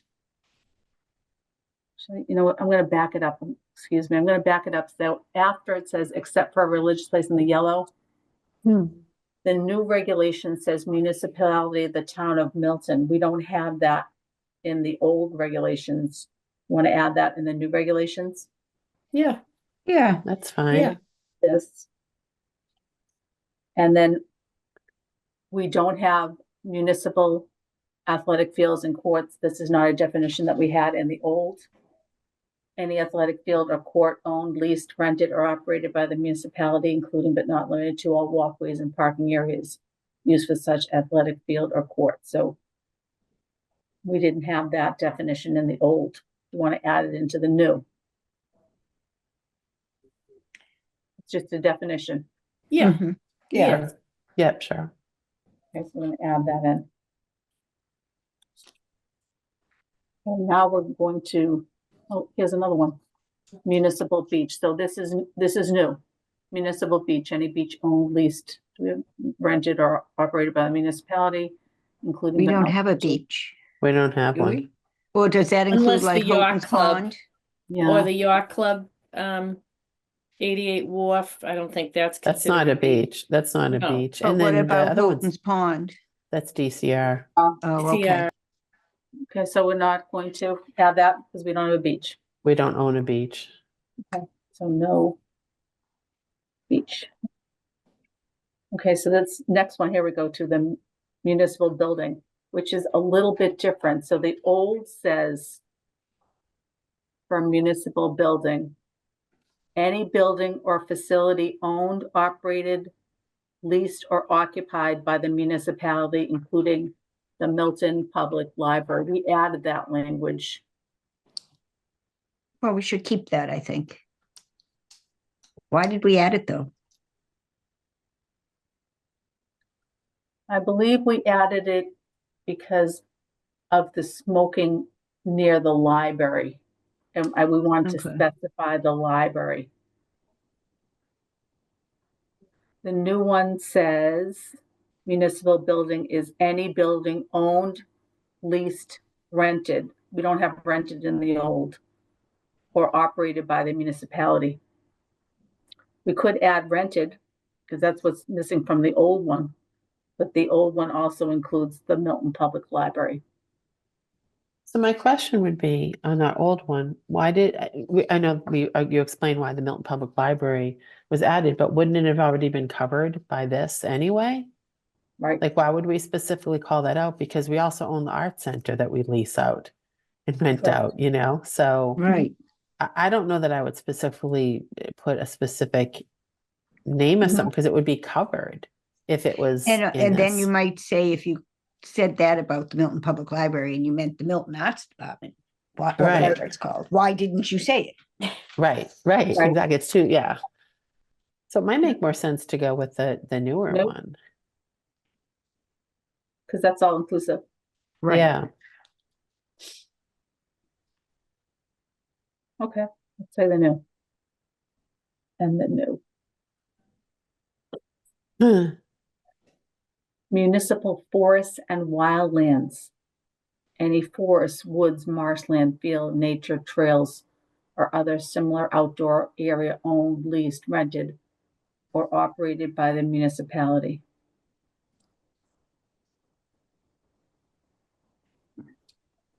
We didn't have that previous. Do you want to add that? So, I think that's good the way it is. Let it add that.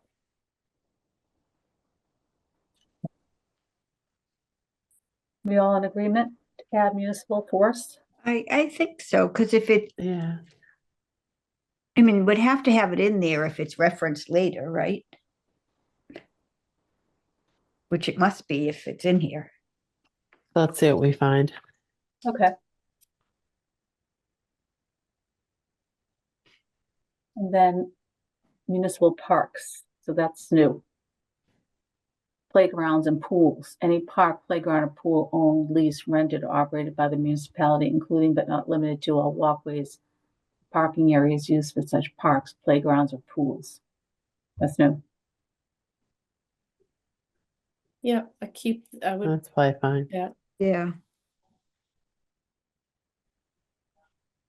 Next is nursing home, an institution that serves as a residential facility, patients, and is licensed pursuant to MGL Chapter 111. 71 includes convalescent homes, rest homes, charitable homes for the aged, intermediate care facilities for persons with an intellectual disability, and assisted living facilities. That's fine. Yeah, that's a definition, yeah.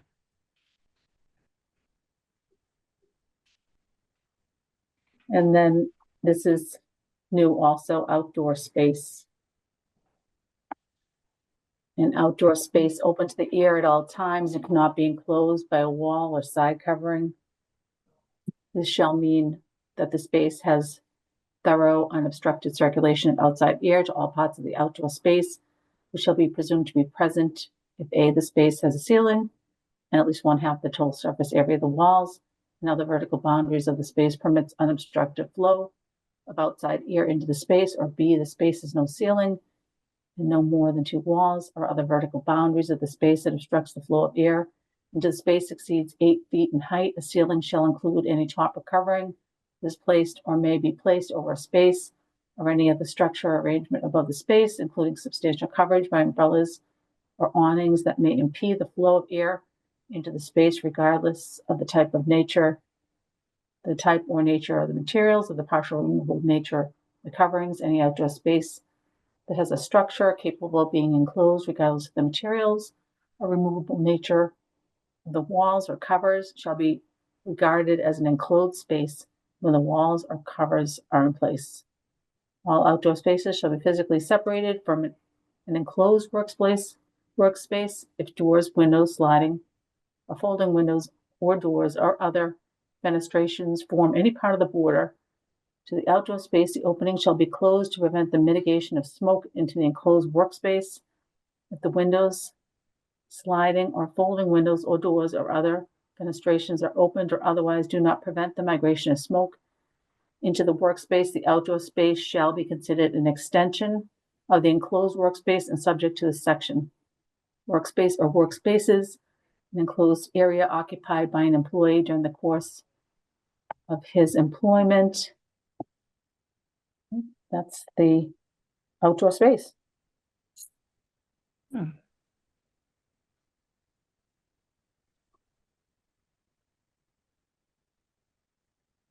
So outdoor space and all outdoor spaces. It's the definition of outdoor spaces.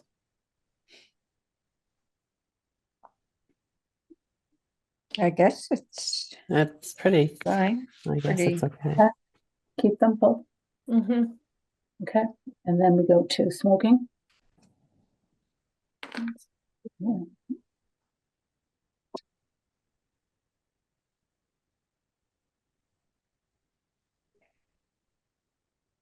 I'm gonna go back to the old regulations. There's a couple of things in the old regulations that are not in the new.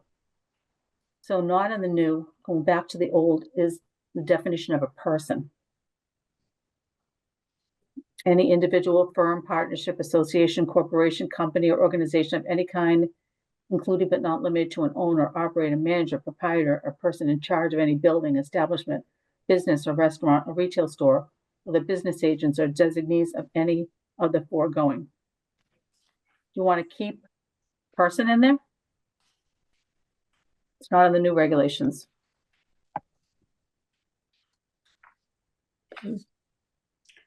I don't know. Do they use To use the it somewhere? term? There's so many other definitions. Yeah, it just seems like a lot of definitions. We don't have to keep it. It's just defining a person.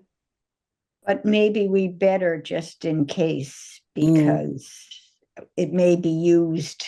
Might pop up somewhere. Against, yeah, it might be, yeah. Better to have it than not.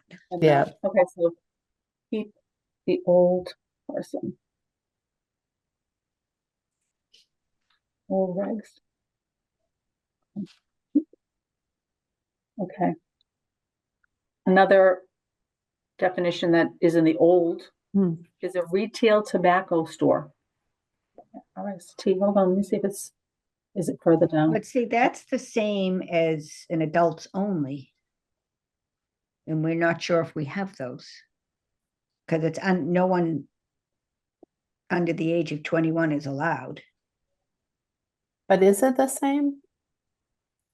Well, if it's adults only, and they don't have a retail food permit, whose Well, this is primary establishment- purpose is to Oh, which sell is- or offer tobacco products and paraphernalia.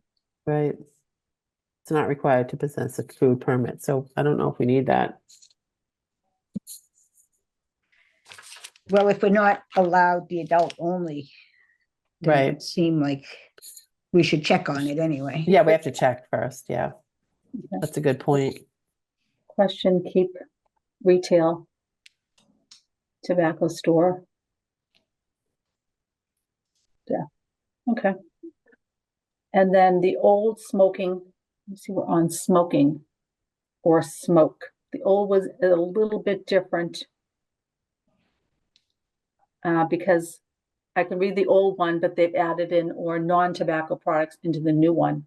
The old one reads smoking or smoke, the lighting of a cigar, cigarette, pipe, or other tobacco product, or possessing a lighted cigar, cigarette, pipe, or other tobacco or non-tobacco product, including, this one, the old one says, including nicotine delivery products designed to be combusted and inhaled or vaporized.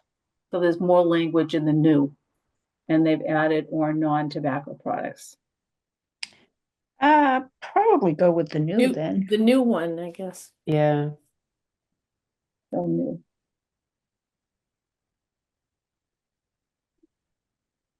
The new. Okay. In the old regulations, they do define smoking bar, but it's a little different than the new regulations. Let's think, man. It's a lot different. There's a lot more language here of what a smoking bar is. So in the old language, the smoking bar is an establishment that primarily is engaged in the retail sale of tobacco products for consumption by customers on the premises and is required by Mass General Law, Chapter 270, 22, to maintain a valid permit to operate a smoking bar issued by the Massachusetts Department of Revenue. This one's a lot longer.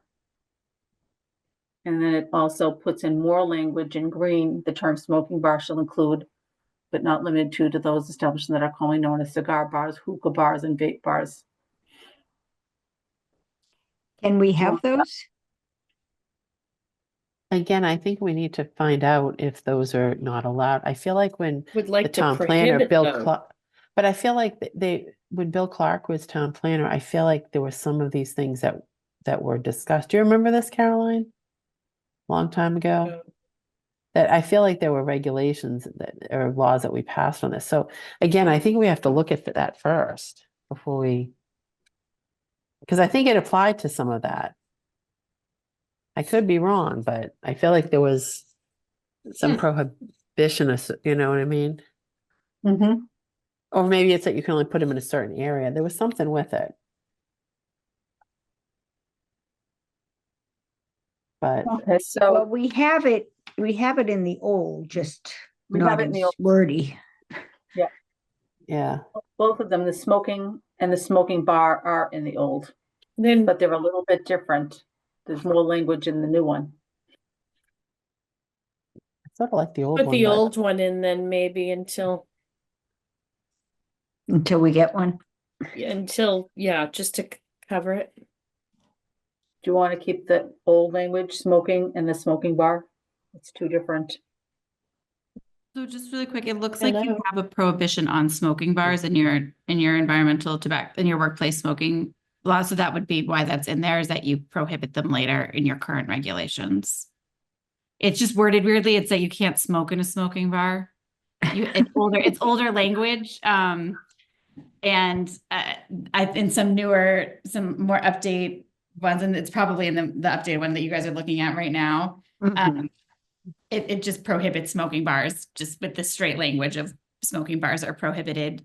So you don't have to say smoking in smoking bars is prohibited, but it looks like you do currently have a prohibition on smoking bars. So we don't need this. Oh, okay. You would want to keep the definition so that they know what's prohibited. Considered one. Yeah. Okay. so the original one. Yeah, so Is that you what you're just want saying? to make Yeah. sure that the thing being prohibited is defined within your regulations. Right.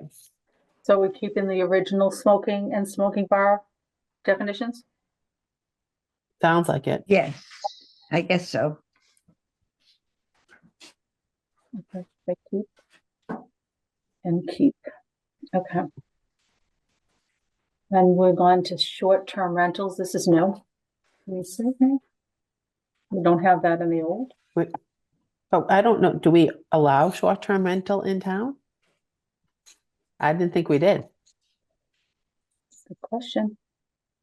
Because I mean, again, I don't want to put all these things in if we don't even allow it. So You know, you can't have an Airbnb or anything? I in don't think town? that we don't Oh. have, I don't know that we have anything with I that. think we do have them though, and if somebody had one, well, Yeah, but I think they're illegal. I don't think you're supposed to have them. That's what I'm saying. So if they have one, you know, that's not, I don't think you're supposed to Right. have them. So again, I think it's a zoning thing we have to follow. Before we add something in like this, I would want to verify that. Because I'm not sure we don't allow it right now. Well, what is a short-term rental? I mean, people can get a 6-month lease or whatever. I Well, mean, what's people- considered a short term?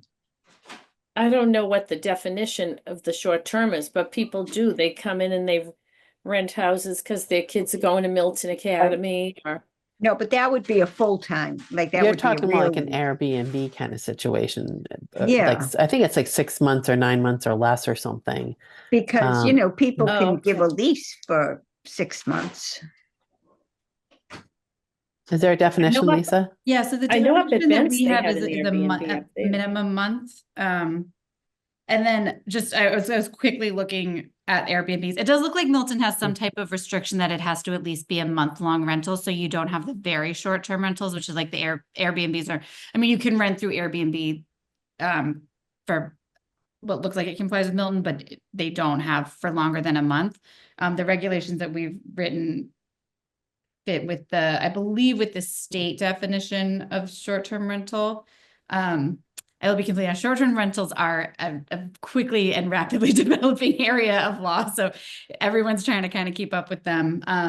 Things have slowed down a little bit, so I can speak with a little bit of authority here, but and so it looks like there's kind of this like 29-day consecutive. That would be the limits, but it's good if you're going to change these. I would definitely recommend speaking with your inspectional services or whoever oversees, you know, what short-term rentals are, because you want to make sure that the definition you have in this is consistent with definitions you're using other places. And as I said, as more and more towns are putting in their own regulations, We just want to make sure that it's consistent within the town, so you're not regulating something different from the existing short-term rentals. So I would actually suggest we hold off on that paragraph till we clarify. Yep. We have got to clarify that first. how you You know what I doing? mean? Okay. Okay, we'll hold off on that and clarify. We'll clarify. Tobacco product. We don't have that in our old regulation. Tobacco product, a product containing or made or derived from tobacco or nicotine that is intended for human consumption. Whether smoked, chewed, absorbed, dissolved, inhaled, snorted, sniffed, or ingested by any other means, including but not limited to cigarettes, cigars, little cigars, chewing tobacco, pipe tobacco, snuff, electronic cigarettes, electronic cigars, electronic pipes, electronic nicotine delivery systems, or any other similar products that rely on vaporization or aerosolization, regardless of nicotine content in the product, provided, however, that tobacco product shall also include any component part of an accessory of a tobacco product, and provide further that tobacco product shall not include a product that has been approved by the United States Food and Drug Administration for the sale of or use as a tobacco cessation product or for other medical purposes, and is marketed and sold or prescribed exclusively for the approved purpose. I'm fine with that. Seems fine. We'll add that in. And workplace is the same in the old language. But in the old language, the workplace is the same, but we also have in the old language workspace or workspaces, an enclosed area occupied by an employee during the course of his employment. So in addition to workplace, you have workspace on this? No. Did you want to keep the old workspace? It says workspace or workspaces, parentheses, an enclosed area occupied by an employee during the course of his employment. Keep it? I think keep it. I think it's good. But the old one? Yeah. Yeah. Yeah. Yes. Yeah, I think Okay. the old one's good. Yes. Yeah, okay, let's keep that. Okay. Let me see then, this other language is not in here about these terms are not defined herein shall be defined as set forth. I suggest keeping that little I think we should keep area that. there. 'Cause Yeah, they have that there for a reason. Yeah. So let's say keep yeah. and old regs for this. Regs keep workspaces. Workspaces, okay. Then smoking prohibited.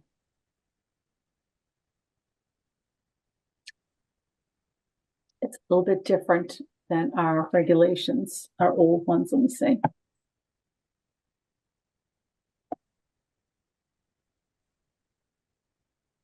I'll read the old one and you can look at the new one.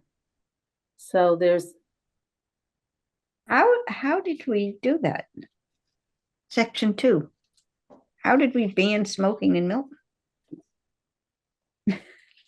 where is it? But this is Oh, number smoking 2. prohibited, number 2. Right, for right. the Town of Milton. Let me see. That seems sort of crazy. Yeah, we have Oh, that. wait. It's hereby Oh, prohibited. no, okay, that's the workplace, the smoke-free Yeah. workplace Yeah. law, okay. I know. So Uh, a little bit more advanced in this new regulation than the older regulation. The older regulation says it shall be the responsibility of the employer to provide a smoke-free environment for all employees working in an enclosed workplace. And this is longer. Smoking is prohibited in the municipality in accordance with MGL Chapter 270, 22, and 105, commonly known as the smoke-free workplace law. It shall be the responsibility of both the employer and the property owner to prohibit smoking and provide a smoke-free environment for all employees working in an enclosed workspace in accordance with the smoke-free workplace law. So that's more robust. Do you want to have the more robust language in there? Probably. Seems like Yeah. it's fine. Yes. Yep. Keep more robust. Okay. And then the old is smoking is hereby prohibited in town of Milton in accordance with Well, MGL that answers that. 27022. So this is a little bit more robust again.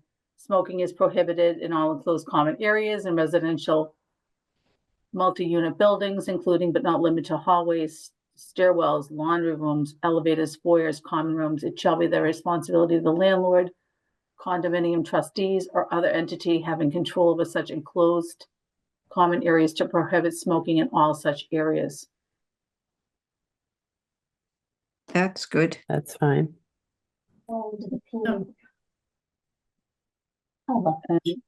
number So number Great. 4 and 5 answer the question of whether smoking bars and adult only are prohibited.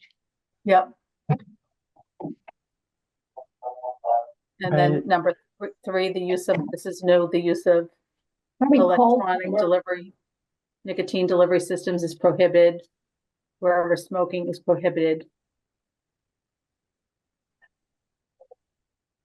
Yeah, I think Yeah, that's that sounds good. fine. Keep that. Yep. Did you want to keep the green? Smoking bars are prohibited. How I about guess in the for now, town? for For now. now. Yeah, no. but that For means now. we should knock out the smoking bar. And Right. Right. Earlier, yeah. Okay. So can I reword this to say smoking bars are prohibited in the town of Milton? Yep. Yeah. Adult only retail tobacco stores are prohibited in Milton? Yes. Adult, yep. Yes. For the town of Milton. Yeah, I would just be consistent. If you're gonna say Yep. in, Town of Milton. yeah, I Yep. would just do them consistent. Okay. There's a couple of things that we have in our old regulations that are not in these new regulations. And if I turn my page here, we have a number of things like pursuant to Mass General Laws, Chapter 70, 22, smoking is also hereby prohibited in the enclosed areas of membership associations, also known as private clubs. I don't know if they come, remember how we had banned them from private clubs many moons ago? Mm-hmm. But these are for the enclosed areas, not the outdoor areas, correct? Mm-hmm. Yeah. I don't think we should get rid of what we already decided to. Right. We Right. already voted for this Yeah. previously. And then also, let me see. Oh, here's the food establishments pursuant to MGL Chapter 270. Smoking is also hereby prohibited in all outdoor seating areas of food establishments and all outdoor places where food and our beverages are served by food establishments. That's why we put food establishments in before. This includes all outdoor seating areas, both owned and or maintained by food establishments. All affected areas must contain suitable signage indicating no smoking. So we should I think, keep yeah, that. so you want to keep That's- that. Yeah. Let's see, 1.6. Hmm.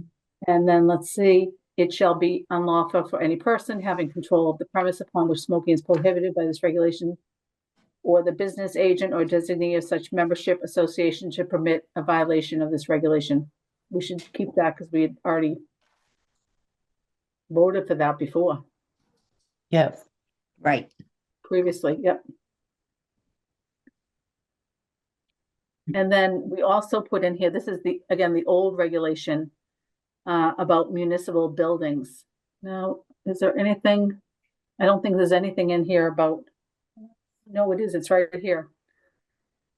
What we had voted on before is Yeah. municipal building tobacco smoke buffer zone pursuant to MGL Chapter 270, 22. Smoking is also hereby prohibited in the area within 15 feet of any municipal building, entranceway, accessible to the public, except that this shall not apply to a smoker transiting through such 15-foot area, nor to a smoker approaching an entranceway with the intention of extinguishing a tobacco product. We had voted that in previously. in 15 feet seems to be the consensus. I thought in my school, I think it's 30 feet. Because So it's a people can school. go to like the right or the left of the building, that, you know, that they're not gravitating towards the entrance in the front, but The I new understand. regulations say the 15 too. Maybe Lisa is 15 the typical? I don't actually know the answer to that, but I can get it for you. Let me actually give me one quick second. I probably can get it very quickly for you.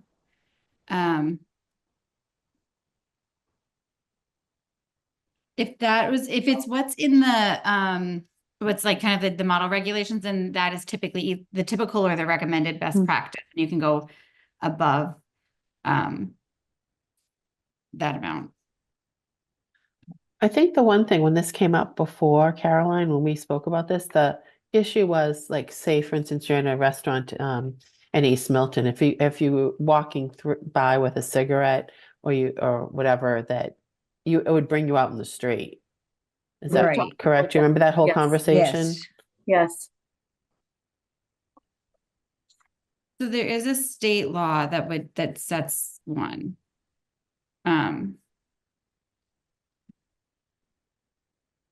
So I'm just trying to find what the. So Caroline, if you're walking by a place and you're smoking, that's okay? I forget what our reg said. What did you say? That's what it says. Yeah, If I you think just, you have to keep moving or whatever. Right. You can't linger. Yeah, I just wanted to make sure.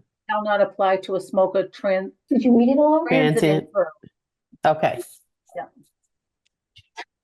That's what we had voted on before. Yep, that makes sense. Okay, Do you want to keep the old that we had already voted on? sure. probably, yeah. Yeah, I think that makes sense. Okay, so this is the new here. Number 6, smoking is prohibited in the following locations. Anywhere outside within 15 feet of an entrance or exit of a municipal building. That's true. We'd already said that just a minute ago. But Mhm. now there's a couple of different other things that are not in our old regulations that you'll have to consider if you want to also include. Including municipal parks, athletic fields, forests and wildlands. Oh, we already have the membership associations. We've already decided about that in the nursing homes. So, do you want to take it one at a time? Municipal parks, playgrounds and pools? Did you want to enact more regulations around? I have a question on that. Why, and it's very, very specific. I'm wondering why it wouldn't say municipal properties, or, you know what I mean? Just a question. It seems super specific. Well, maybe because people who are working in a municipal building and want to go out and have a cigarette that's 15 feet away from the door could do that. But they don't want them lighting up in a playground or at a football game or what have you. Although those are outdoor spots. I mean, I don't agree with that, but I mean, I'm just saying those are wide outdoor spots Right. where you're not, you know what I mean? You could be at a Mhm. huge field and you could Right. be way away from somebody. Yeah. I mean, This is more restrictive to, you know what I mean? add these in, yep. You can also pick like, you could do just like playgrounds and pools or parks and playgrounds and you're not for those three. I'll say that they're kind of set aside because these are things that are not covered currently under the state municipal property definition. So that's why they're pulled out as choices you guys can make. Well, it would certainly seem like parks, playgrounds, and pools.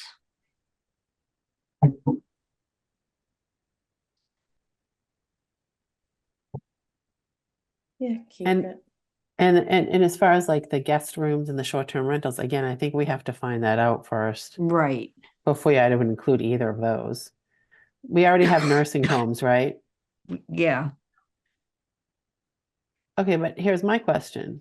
You have nursing homes, but what about an assisted living? Because for instance, they're gonna build but one, like, but didn't we define Assisted- nursing assisted living. homes Yep. with just now with assisted living?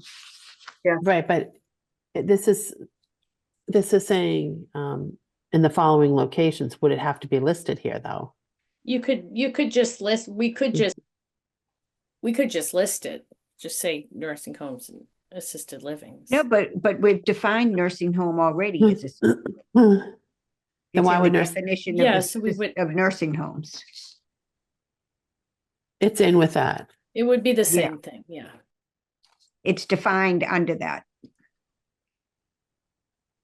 The one thing we do have is we have that hospice. I don't think that was defined in there. I don't know that it was. I don't remember hearing hospice. No, Well, it was wasn't. that an intermediate care facility? No.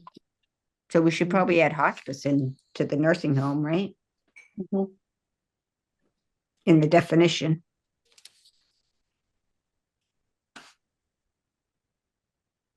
And the nursing home also, it's hard to read because it's so dark in this thing, but it also includes other Convalescent, yeah, it says convalescent LVD, homes. Okay, yeah. convalescent homes, rest homes, charitable homes for the aged, intermediate care facilities for persons with an intellectual disability, and assisted living facilities. I think you should say, and also hospice, somehow put Yeah, that you in should there. add that Just in there. take the and out after intellectual disability, throw in a comma. Yep. And write, and then and hospice after assisted living. Yeah. Put that in there.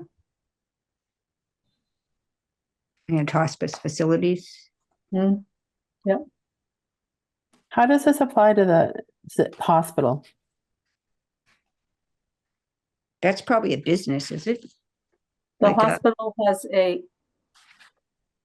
all around the hospital, there's that buffer that at BID Milton already. Okay. It's like the whole campus is smoke-free in Milton. Somebody has their hand raised. Caroline, I don't know.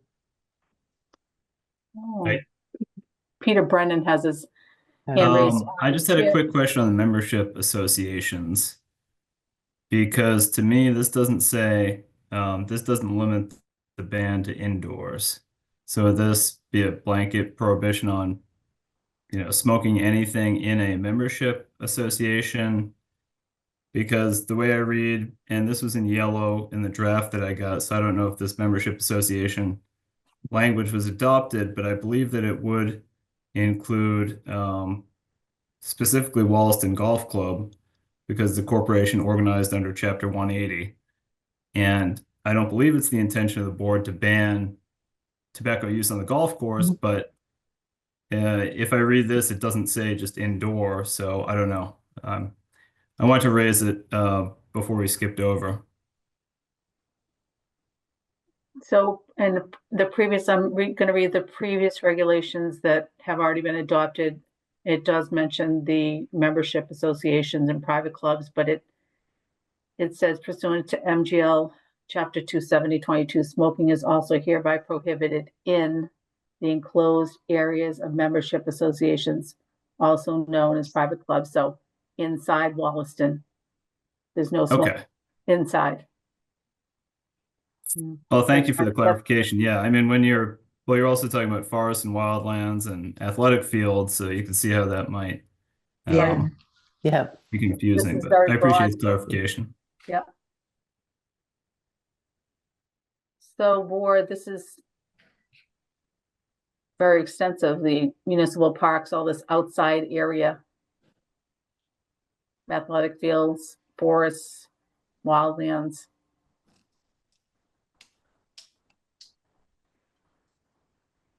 Did you want to think about it? Yeah, I Do you want to want- think about that. I'm, It's a lot of. it's a thinking. lot. Yeah. Yeah. It's sort of, it's pretty restrictive. I mean, I agree within so many feet of an entrance of a building, anything that's enclosed makes sense to me. But if you're outside and you're not really near somebody, Right. You You should be know, able to light up. I mean, Yeah, I think, and who's going to enforce this, you know, and who's Right. going to, yeah, you know, it Okay, makes sense with the nursing homes. Again, we have to find out about G and H. I would leave the nursing homes. But the other ones above it, In the, in the B, C, D, so keep and A, hold on B, C, D.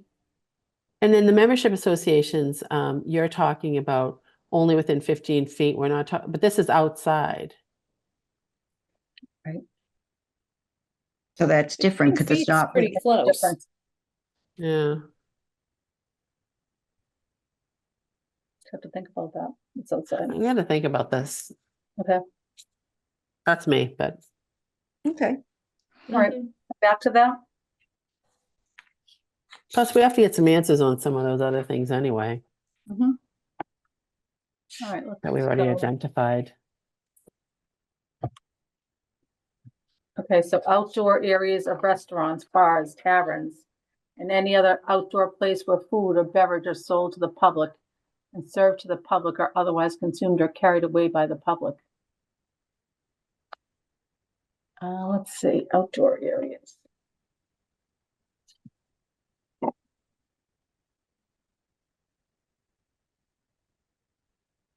Okay with that one.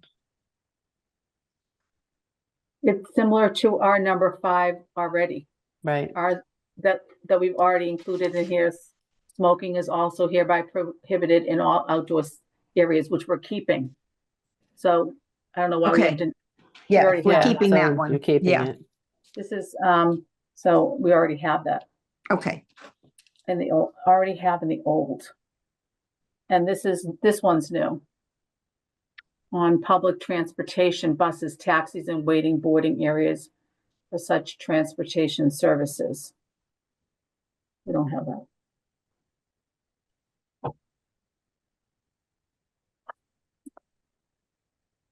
I don't know how that will be enforced. How are you going to enforce that if someone takes a taxi?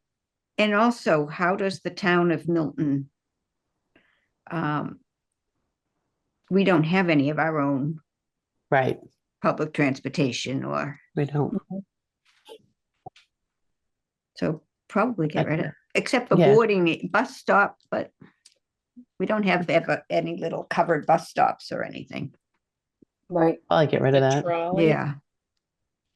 Oh, the trolley, Yeah, the The trolley. trolley. a high speed, is that our property though, or, I don't know. I think it's MBTA.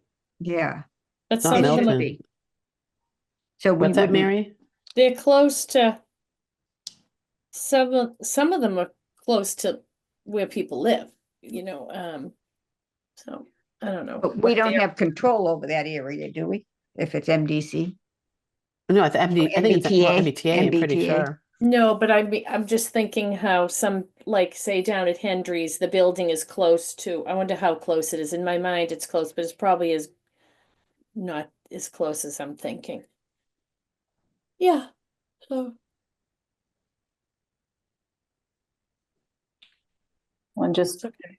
not put that in. I think not put it in. Yeah, cut it out, yeah. Okay. In the old regulations, we have a section that's not in the new, and let me just read it. It's section 5, posting notice of prohibition. It's about membership associations. So every membership association in which smoking is prohibited by and under the authority of this regulation shall conspicuously display in the premise no smoking signs provided by the Mass Department of Public Health and available from the Milton Board of Health, or the international no smoking symbol consisting of a pictorial representation of a burning cigarette enclosed in a red circle with a red bar across it and comparable in size to the sign provided by the Massachusetts Department of Public Health and available from the Milton Board of Health. I think we should keep that in there. I do. Is that I think too. you should keep that. Yeah, keep Yes. it. Keep So keep it. And then section 6, enforcement.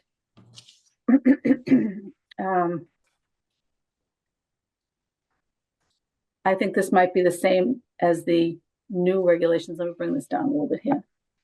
I'll read it, but I think it may be the same as this section. An owner, manager, business agent, or other person in control of a building, establishment, vehicle, or vessel who violates the section in a manner other than by smoking in a place where smoking is prohibited shall be punished by a fine of. That's, and then it says the same, $100 for the first violation. You see, this one is a little bit different. Number B is a little bit different. In the old one, it says a second violation occurring within 24 months of the date of the first offense, $200. So this is a little bit different language than our old language. So this is putting in $200 and the $300. That's not in this old language. So the new is $100 for the first violation, $200 for the second violation occurring within 24 months of the date of the first violation, and $300 for a third, a subsequent violation occurring within 24 months of the second violation. That's different than what we had. Does Did you B want to- sound, do you think B sounds right for the 24 months? Yeah, It's okay. It says it's a little bit different than the old regulation. It does say 24 months for both of them. It just, Okay. the language is a little bit different Mm-hmm. in the new.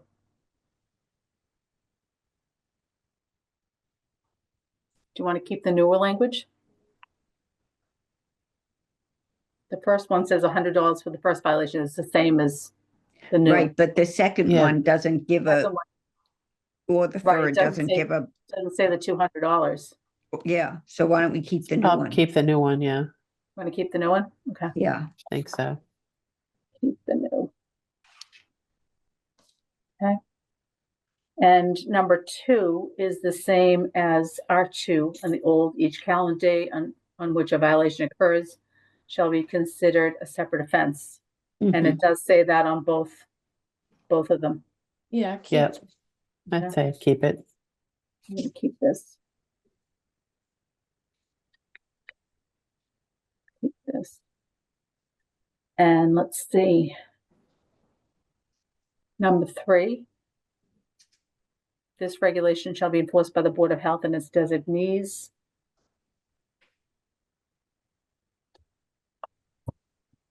Is it in here somewhere? we have, on the old one, it says, after that, it says one method of enforcement may be periodic unannounced inspections of these establishments subject to this regulation. And that's not in the new regulations. Do you want to keep, We should probably keep it. I think Yeah. you should keep it. keep it. yeah, let's keep that and keep. So I'm gonna go back over here. And I'm gonna say keep the old.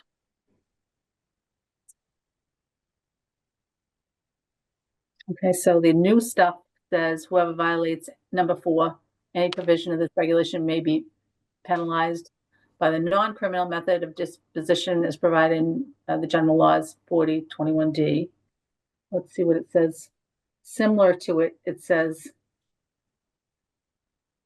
but it's calling out numbers here in our old stuff, saying like violations of section 4.2, I'd have to go back, shall be disposed of by a civil penalty using the non-criminal method of disposition procedures contained in 21D of chapter 40 of the Mass General Laws without an enabling ordinance or bylaw. The disposition of fines assessed shall be subject to section 188 of chapter 111. I'd probably put the new one in because it just says violation of this regulation. Yeah. And we're listing the amounts above anyway, which wasn't, Wasn't in the other Before. one, right? yeah. I think Alright, I so- would probably put the as provided in Mass General Law, Yep, not GL. I Yeah. put the Mass General Yep. Law, yeah. Okay, let me keep that one and then put the Mass General Law, yep. And then number 5, the Board of Health may enforce these regulations or enjoin violations thereof through any lawful process, and the election of one remedy by the Board of Health shall not preclude enforcement through any other lawful means. I would keep that. Sounds fine. I'd keep that. For it. Okay. Then number 6. See. It's a Can you- little bit. Can different you from our- raise it up, Can you Caroline, on the scroll screen? it? Caroline, I can't see it. We can't see I'm it. sorry, yeah, Sorry. I'm looking at a couple things on the. All I right, didn't get this paperwork in my packet. That's why I'm reading it on the screen here. thank you. If the owner, Yeah. I'll tell you what, it's a little bit different than the old language, so. The old language says, if an owner, manager, or the person in control of a building, establishment, vehicle, or vessel violates this regulation repeatedly, demonstrating egregious noncompliance as defined by regulation of the Department of Public Health, the Board of Health may revoke or suspend the license to operate and shall send notice of the revocation or suspension to the Department of Public Health. I think the words are It's So it's It's just just a little different. establishment. suspend or revoke. Mm. It's just a word reversal. Right. Suspend, revoke, or. And it also said revoke or establishment. Yeah. I would think Establish- suspend and then revoke, right? Yeah. Okay, that's in the new one. Yeah, Yeah. Do you want to keep the new? Yes. think so, yeah. Yes. Okay, a little different on the next one too. The old says any person may register a complaint to initiate an investigation and enforcement with the Board of Health.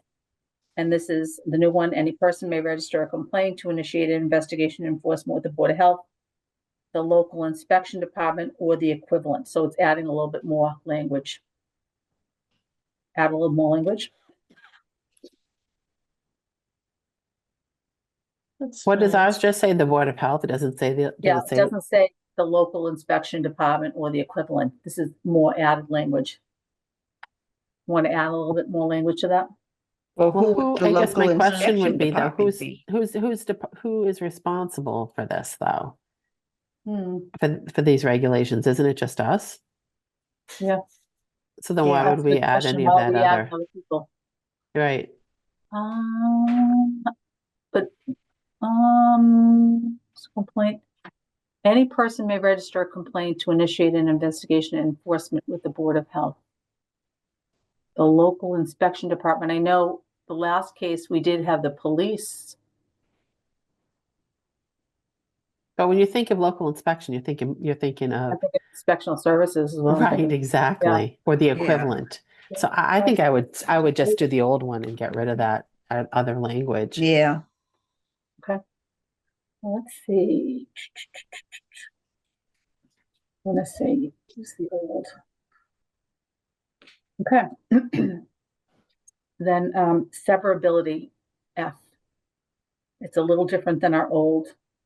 The old one says, if any paragraph or provision of this regulation is found to be illegal or against public policy or unconstitutional, it shall not affect the legality of any remaining paragraphs or provisions. So it's a little bit basically different. covered. But it's basically covered under invalid or unenforceable. You want to keep that language? Yeah, I think so. But our original language, is that what you're saying, or the new? I'd say the new, well, the new either, it one. doesn't really matter, but Read the old one again. So the old one says, if any paragraph or provision of this regulation is found to be illegal or against So public illegal. policy or unconstitutional, it shall not affect the legality of any remaining paragraphs or provisions. I don't know. I sort of like the So old. I would better. defer to Laura on this But yeah, one. Laura would know. I would well, I mean, I defer. think unenforceable would mean it an invalid or unenforceable if it was unconstitutional, but if we want to be more specific, it doesn't hurt anything to be more specific.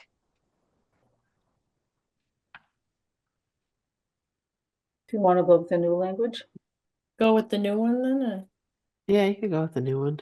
Whatever you guys decide. No, I mean, But the the, other- the yeah. old one we can go with. I would have Laura. Yeah, we'll just Yeah, go with Laura, the what do you old one. think? I mean, I think they're saying the same thing, but we can be more specific if we want and just go with the old one. Okay. Okay. And I stay with the agree old that one, then. yeah. Yeah. Go with the old.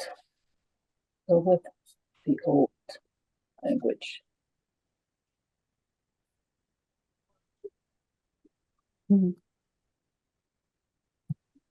Okay, section G, conflict with other laws. I can't see it. Yeah, Right. I'm gonna bring it So- down a little bit. Thank you. Conflict with other laws or regulations. Okay, let me see. This looks like the same. It's a little bit different.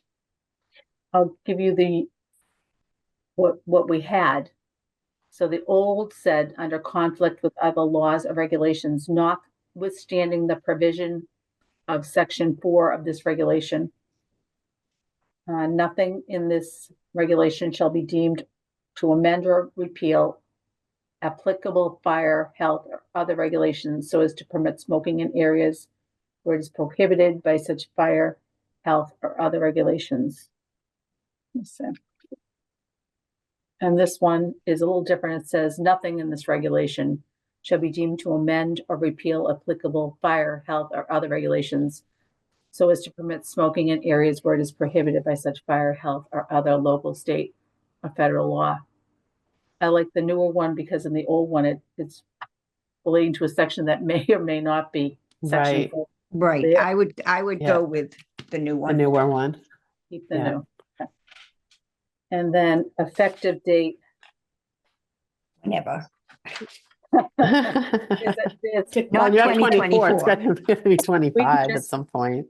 We could just add it, we could change the color because the other regulations were effective February 1st, 2018, April 30th, 2015, January 1st, 2011, and March 19th, 2012. I guess maybe the question to Lisa is, do we have to keep in all those old effective dates, or can we just, going forward, say, this is the date and that's it?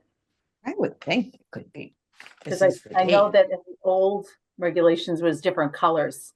like Yeah, we'll do things along. Maybe then I'll have to talk to Lisa about that. So the question to Lisa is just I one would- color. yeah, one- it one seems like we should, updated. they're effective, we've changed them, and all of them are now effective as of this date, I would Yeah. think. Yep. So it sounds like we Right. have a few things to follow up on, Caroline, and then I guess my question would be, would you retype up most or whatever, send us out the what we've done mostly already, and then once we have it pretty well done, do we have to have a public hearing? I thought we would, because there's the new regulations. I think we would.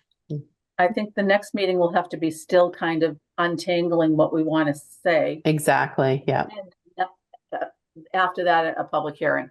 So I think we're Sure. still trying to figure it out before we have the public hearing. I think we Right. need to, at least one more, we'll have to type it up and Yeah. get it in some order here. Yeah, all right, that's our next step. We'll do that. All right. Okay, good job. All right.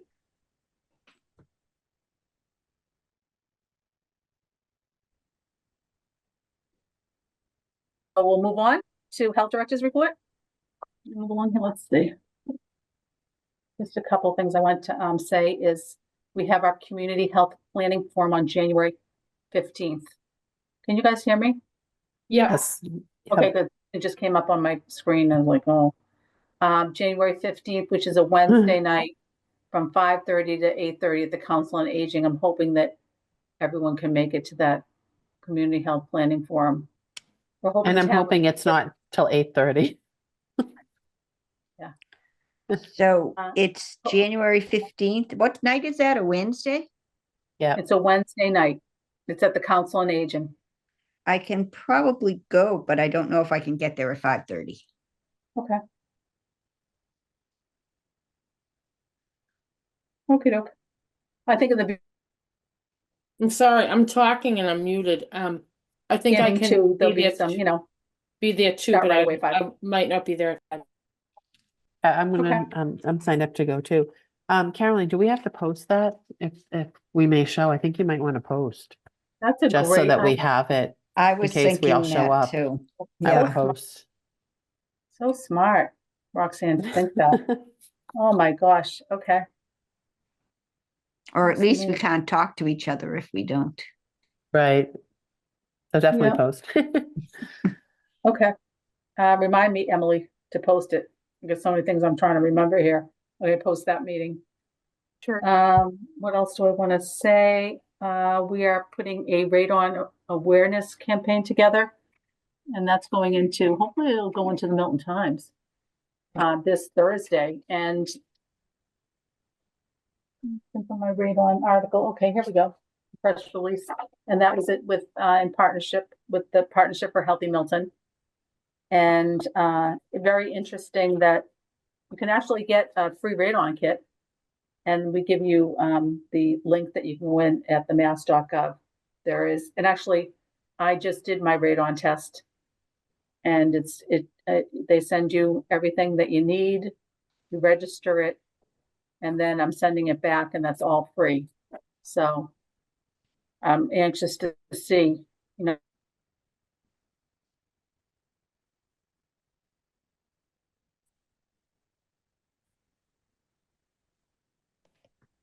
Uh-oh. Caroline? Did she just freeze? I think she's frozen, yeah. I think she's frozen in time.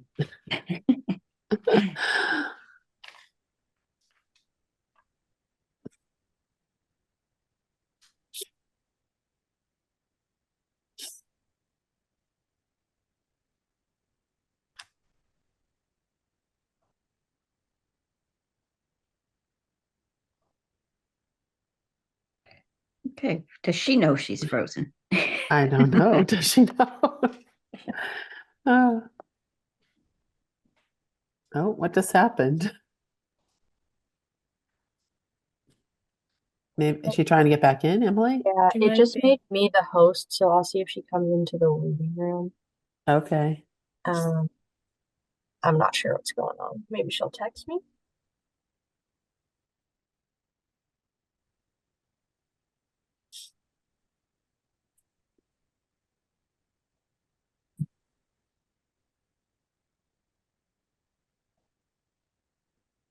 Mm.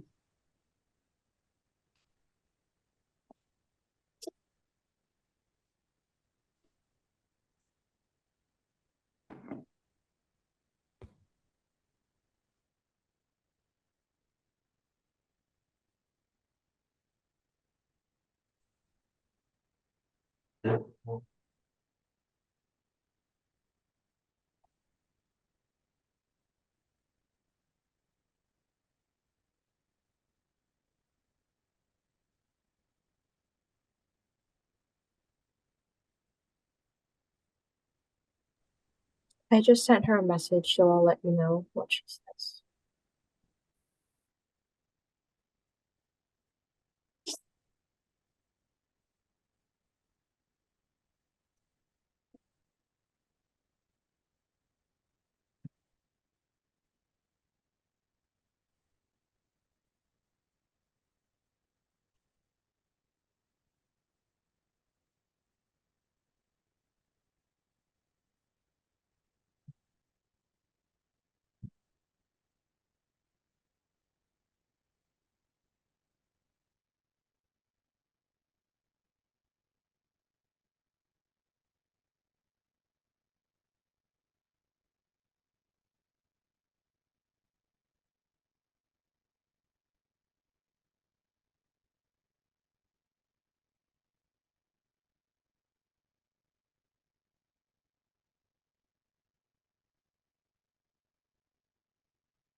Can you guys hear me? Can you hear me? Yes. Yes, yep, Hello? yep, we can hear you. You know what? I don't know what happened. The internet went out on my computer. I'm Oh. glad that it didn't shut down the whole meeting. Because I can't seem to get back in, which is Oh, really, really gee. strange. I'm so happy because I thought the whole thing went down. It says no internet. That's very, very Mm. strange. That's never happened before. It's happened Maybe at because my house. I gave Emily some, I gave you, what is it called? You know, the rights or whatnot to keep it going or whatnot. Yeah, it just made me a host, so it kept going. It made you a host. Okay, because I made you a host in the beginning of this too.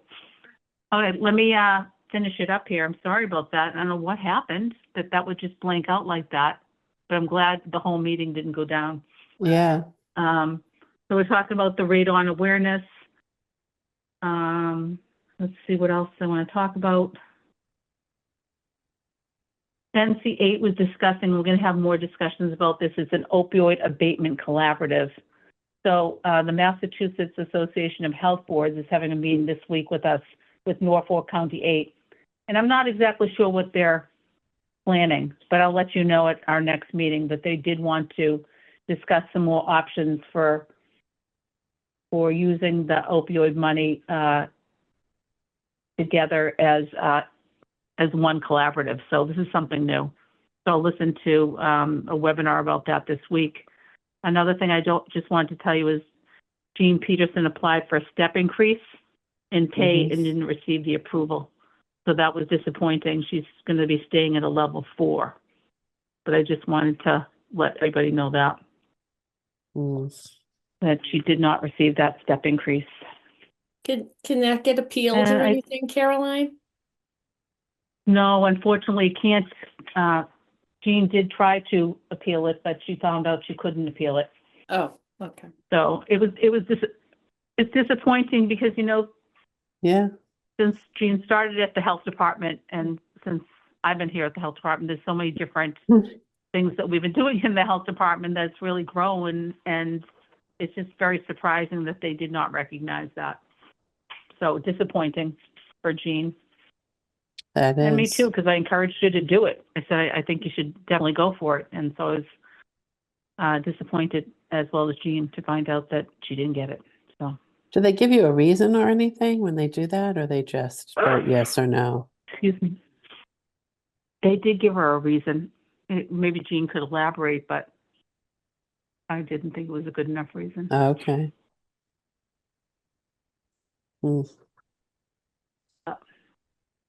And I think that's it for me. I don't know if you want to set a future meeting date, number 7, or do you have anything else that you want to bring up?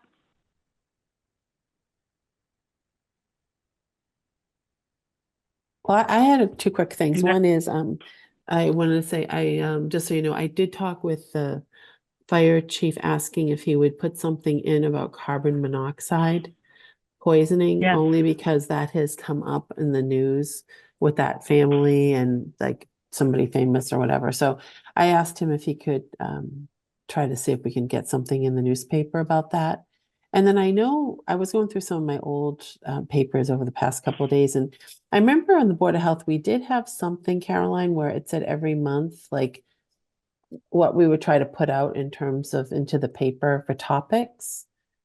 Do we still do that, or do we have that just as a template or something? We should get back to it again. I know I put out more press We've had a lot releases. going I think on, it just but- went to the wayside with Yeah. all the COVID and stuff like that. Milton Coalition does put in, actually, there is a article that's going in for the Milton Coalition. And we just approved that today, Emily and I, that Margaret wrote under Mind Matters. But what did they say about the carbon monoxide? Are they willing to do an article? If not, then we could do an article too. I think we should reach out because I'll have to see what he said to me. I sent him an email about it. Let me just, he thought it was a good idea. Let me see if I can find it while we're talking very quickly. I'll try to find it quickly because he did get back to me. he'll see what somebody in the department has and if the state marshal has anything. He knows that they've done things like that in the past. So I don't know if you're willing to just reach out to him, Caroline. Because he would have gotten my email and he just responded back on it. So if you have a chance, you know, Yeah. maybe give him a call. Was it, Paul, was it, I reached out to Steve- Chris Madden. Steve? Oh, He Chris, did mention okay. Steve. He did mention Steve, but I Yeah. reached out to him.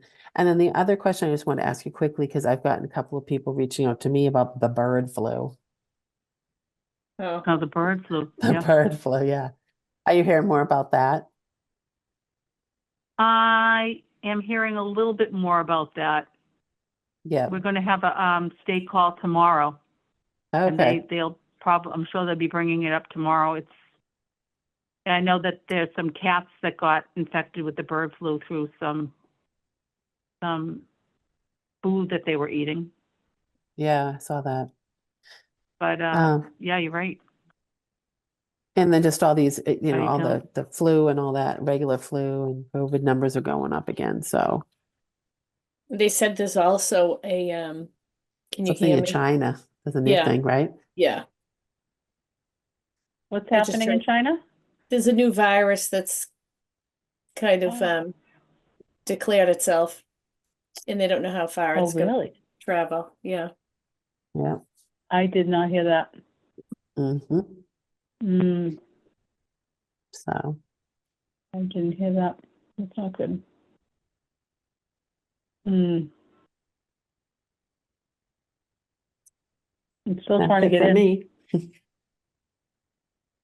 Anything else? Anybody else? I'll look for that about the new virus in China. I didn't hear that. Mm.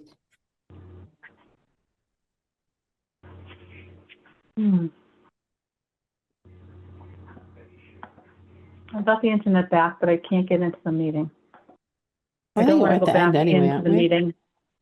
Yeah, I can't get, I'm not going to go back to into the meeting because I might do something.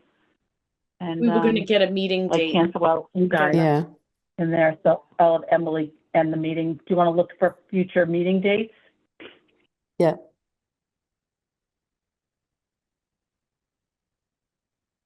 In February? February vacation's coming up, so I don't know if I'll be gone the 15th to the 22nd. Oh yeah, that's school vacation week, I think, isn't it? Hmm. Anyway. Yeah. Unless you want to have it at the end of the month, because Well- the January 15th, the Community Health Forum is the January 15th. Do you want to have it at the end of February, you February have- 24th? Well, there's a special town meeting the 24th. Okay. Oh, That's already okay. scheduled, yeah. I see that. Yeah, I see that now. Do you want to push it into the beginning of March? Is that too late? No, that's good. That's probably fine. Unless you anticipate anything else coming Fine. up. Not right now. There's no septic or anything. March 3rd? Sure. Does that That seem seems fine. Monday, March 3rd? Yeah, it seems Works for good. me. Yeah. Okay. Monday, March 3rd then?